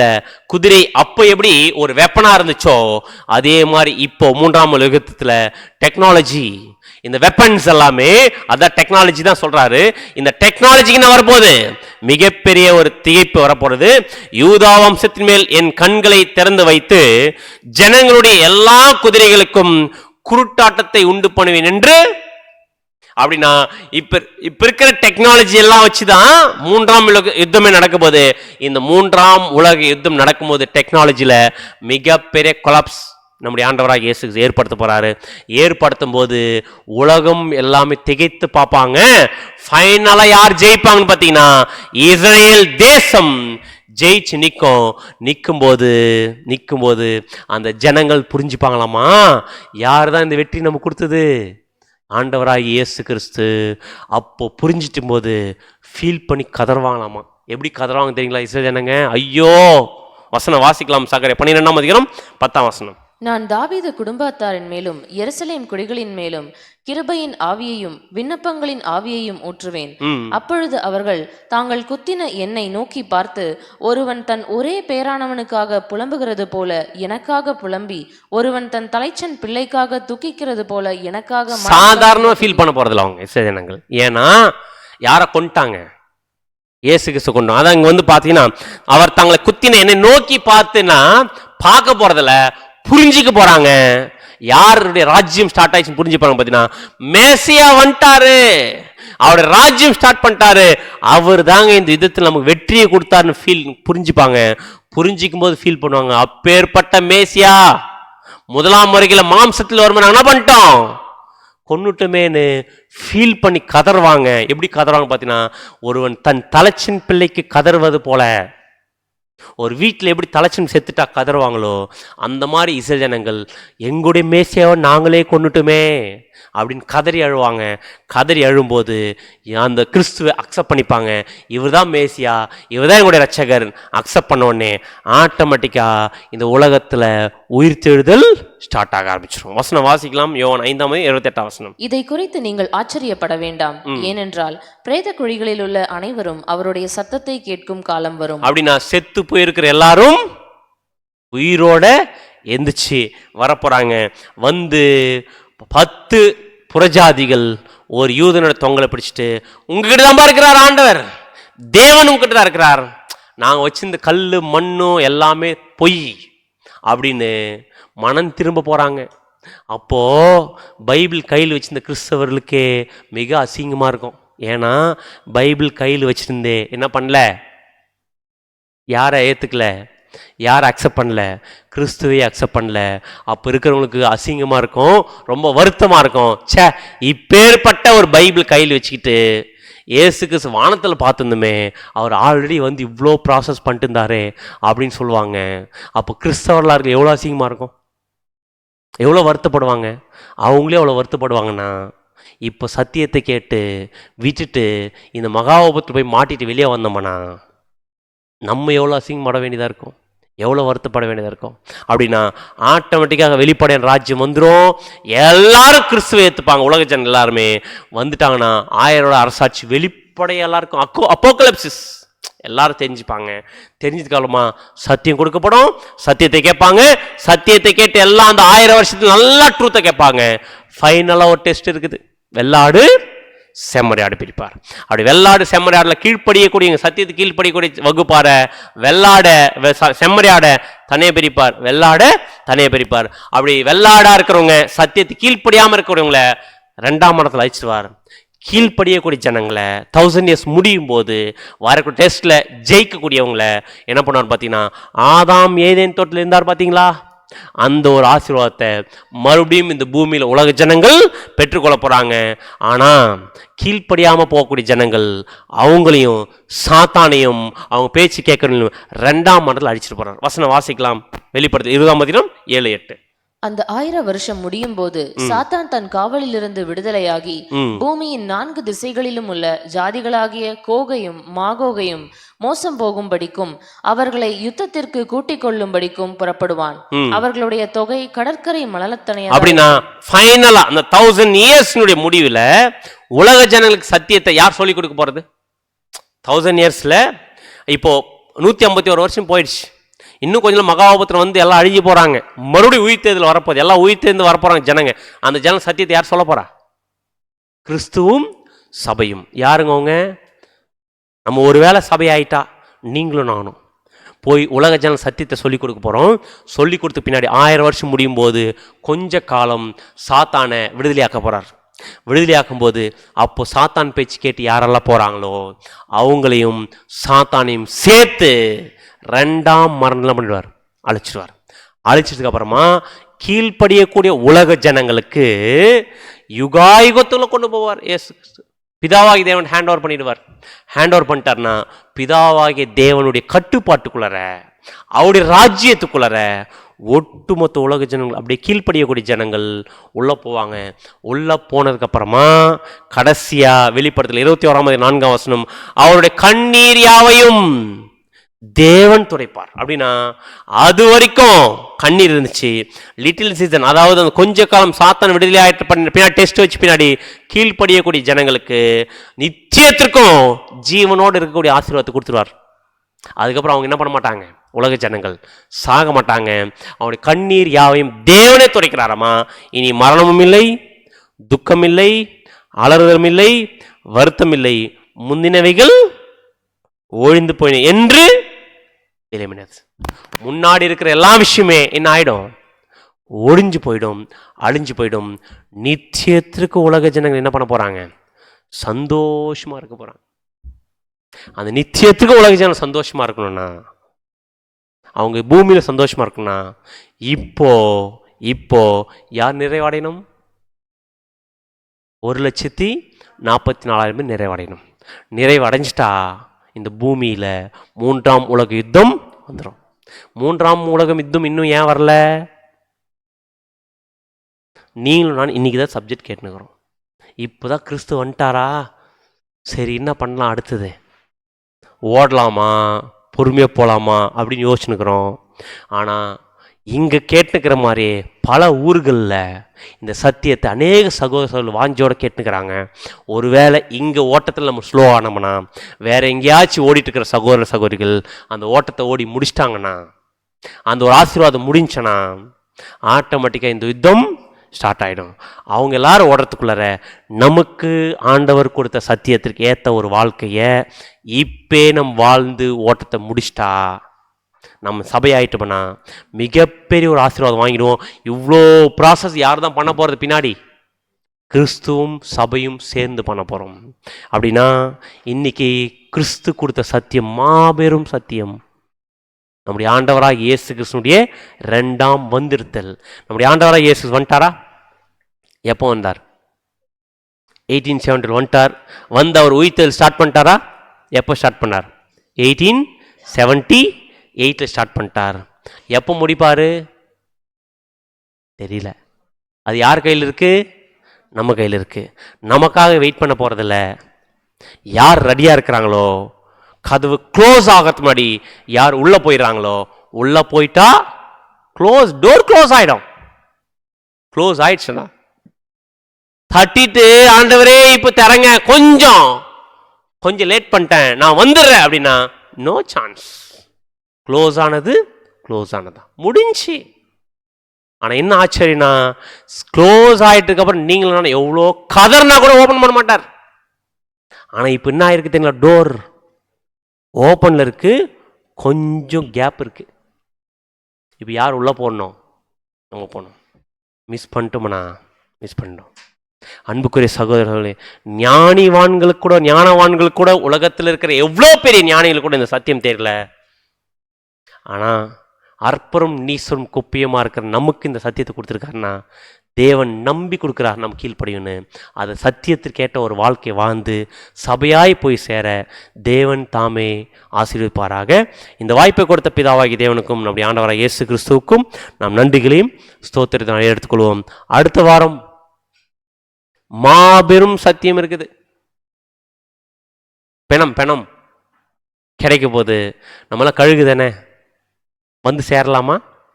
அடுத்த வாரம் நான் பார்க்க போகிற சத்தியத்தின் பேர் என்னன்னு பார்த்தீங்கன்னா உபவாசம் அந்நிய பாஷை அப்படின்னு கூடிய சத்தியம் கிடைக்க போது. எத்தனை மணிக்கு? 6:30.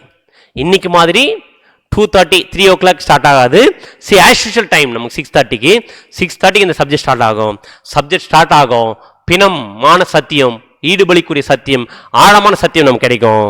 கழுகலா இருக்கிற நம்ம எங்கேருந்து ஓடி வரலாம்? எந்த ஊருக்கு போயிருந்தாலுமே ஓடி நம்ம பார்த்தீங்கன்னா நேரத்தோடு வந்து சத்தியத்தை கேட்க தேவன் தாமே கிருபை செய்வாராக. இந்த ஒரு வாய்ப்பை மாபெரும் சத்தியத்தை கொடுத்த நம்முடைய பிதாவாகி தேவனுக்கும் நம்முடைய ஆண்டவராக இயேசு கிறிஸ்துவுக்கும் நம் நன்றிகளையும் ஸ்தோத்திரத்தை நாம் எடுத்துக்கொள்வோம். ஆமீன்.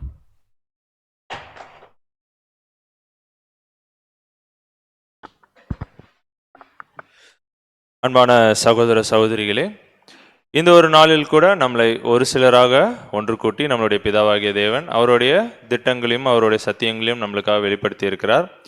கும்பல் கம்மியாக இருக்குன்னு பார்க்காதீங்க. அழைக்கப்பட்டவர்கள் அநேகர், தெரிந்து கொள்ளப்பட்டவர்கள், உண்மை உள்ளவர்கள் ரொம்ப கம்மியாக தான் இருப்பாங்க. ஏன்னா அதில் ஓடுறதே ரொம்ப கஷ்டம். அதனால் நீங்கள் எல்லாருமே வந்து பார்த்தீங்கன்னா ரொம்ப உண்மை உள்ளவர்களாக வந்து ஓடிட்டுருக்கிறீங்க.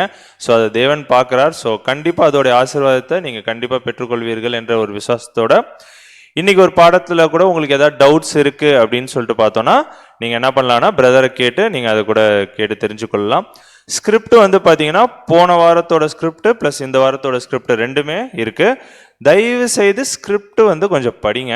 ஏன்னா நம்ம படிக்க தான் என்ன ஆகும் அப்படின்னு சொல்லிட்டு பார்த்தோன்னா அந்த சத்தியங்கள் இன்னும் நம்மளுக்கு ஆழமாக புரிய ஆரம்பிக்கும். இப்போ கேட்கறது மட்டும் இல்லாமல் உங்களோட ஃப்ரீ டைமில் நீங்கள் என்ன பண்ணுங்கன்னா, இது வரைக்கும் பழைய ஸ்கிரிப்டாக இருந்தால் கூட பரவாயில்ல, எல்லாத்தையுமே எடுத்து நீங்கள் படிக்க ஆரம்பிங்க. உங்களுக்கு அது ரொம்ப யூஸ்ஃபுல்லாக இருக்கும் அப்படின்றதையும் தாழ்மையோடு தெரிவித்துக் கொள்கிறோம். பார்த்தீங்கன்னா இப்போ டின்னர் வந்து நம்மளுக்கு அரேஞ்ச் பண்ணியிருக்காங்க. எல்லாருமே அதை வந்து சாப்பிட்டுட்டு போகும்படி அன்போடு கேட்டுக்கொள்கிறோம். ஸோ இந்த ஒரு செஷனை கூட என்ன பண்ணலாம் அப்படின்னு சொல்லிட்டு பார்த்தோன்னா ஒரு ஜெபத்துடனே முடிக்கலாம்.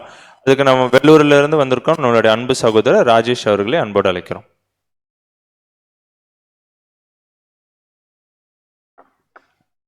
ஜெபிப்போம்.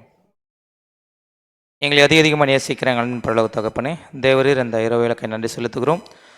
உங்களுடைய கிருபையினாலே இரக்கத்தினாலே சேர்த்து தகப்பனே, இந்த மாபெரும் சத்தியங்களை கேட்கும்படியாக நீர் கொடுத்த கிருபையிலுக்கு நன்றி செலுத்துகிறோம். எத்தனை பேருக்கு கிடைக்காத ஸ்லாக்கியத்தை தேவரீர் பாவிகளும் அற்பமாக எண்ணப்பட்டவர்களுக்கு நீர் கொடுத்து இருக்க கிருபைகளுக்கு நன்றி செலுத்துகிறோம். அப்பா தேவரீர், நாங்கள் கேட்பது மாத்திரமல்ல, அதன்படி நடக்கிறவளாக இருக்க நீ உதவி செய்யணுமா ஜெபிக்கிறோம். இந்த குமாரருக்கு மனவாட்டிகளாக மாறும்படியாக வாய்ப்பை நீர் எங்களுக்கு கொடுத்துருக்கீங்க, அதற்காக நன்றி செலுத்துகிறோம். அதை நாங்கள் தவற விடாமல் தேவரீர் கேட்ட சத்தியத்தின்படி எங்களோட வாழ்க்கையை நாங்கள் அர்ப்பணித்து அதன்படி வாழ்வதற்கு நீர் எங்களுக்கு கிருபையும் தந்து நீர் வழிநடத்த வேணுமா ஜெபிக்கிறோம். அப்பா தொடர்ந்து தேவரீர், நாங்கள் உலகத்திற்குள் இருந்தாலும் தேவரீர் எல்லாவற்றையும் வெறுத்து தேவரீர் உங்களுடைய சித்தத்தை செய்கிற பிள்ளைகளாக இருக்க நீ உதவி செய்யணுமா ஜெபிக்கிறோம். உங்களோட அன்பும் இறக்கும் எங்கள் மேல் வைத்து தகப்பனே இந்த சத்தியத்தை கொடுத்து வருகிற கிருபைகளுக்கு நன்றி செலுத்துகிறோம். தொடர்ந்து நீர் எங்களுக்கு வெளிப்படுத்த போகிற சத்தியங்களுக்கு நன்றி செலுத்துகிறோம். அதை கேட்டு அதன்படி நாங்கள் வாழ்வதற்கு உதவி செய்யணுமா ஜெபிக்கிறோம். இன்று கேட்ட சத்திய பாடங்களும் எங்களுடைய இருதய நம் பலகைகளை எழுதி வைத்துக்கொண்டு அதன்படி நடக்க உதவி செய்யுங்க. தொடர்ந்து நம்முடைய கிருபையும் இறக்கும் எங்களை பாதுகாத்து வழிநடத்த வேண்டுமாய் எங்களை ரட்சகரும் மீட்பெரும் ஜீவாதிபதியும் கண்மலை ராஜாவுமா இருக்கிற இயேசு கிறிஸ்துவின் புனித நாமத்தில் விடுதல் செய்கிற எங்கள் பரலோக பிதாவே, ஆமென்.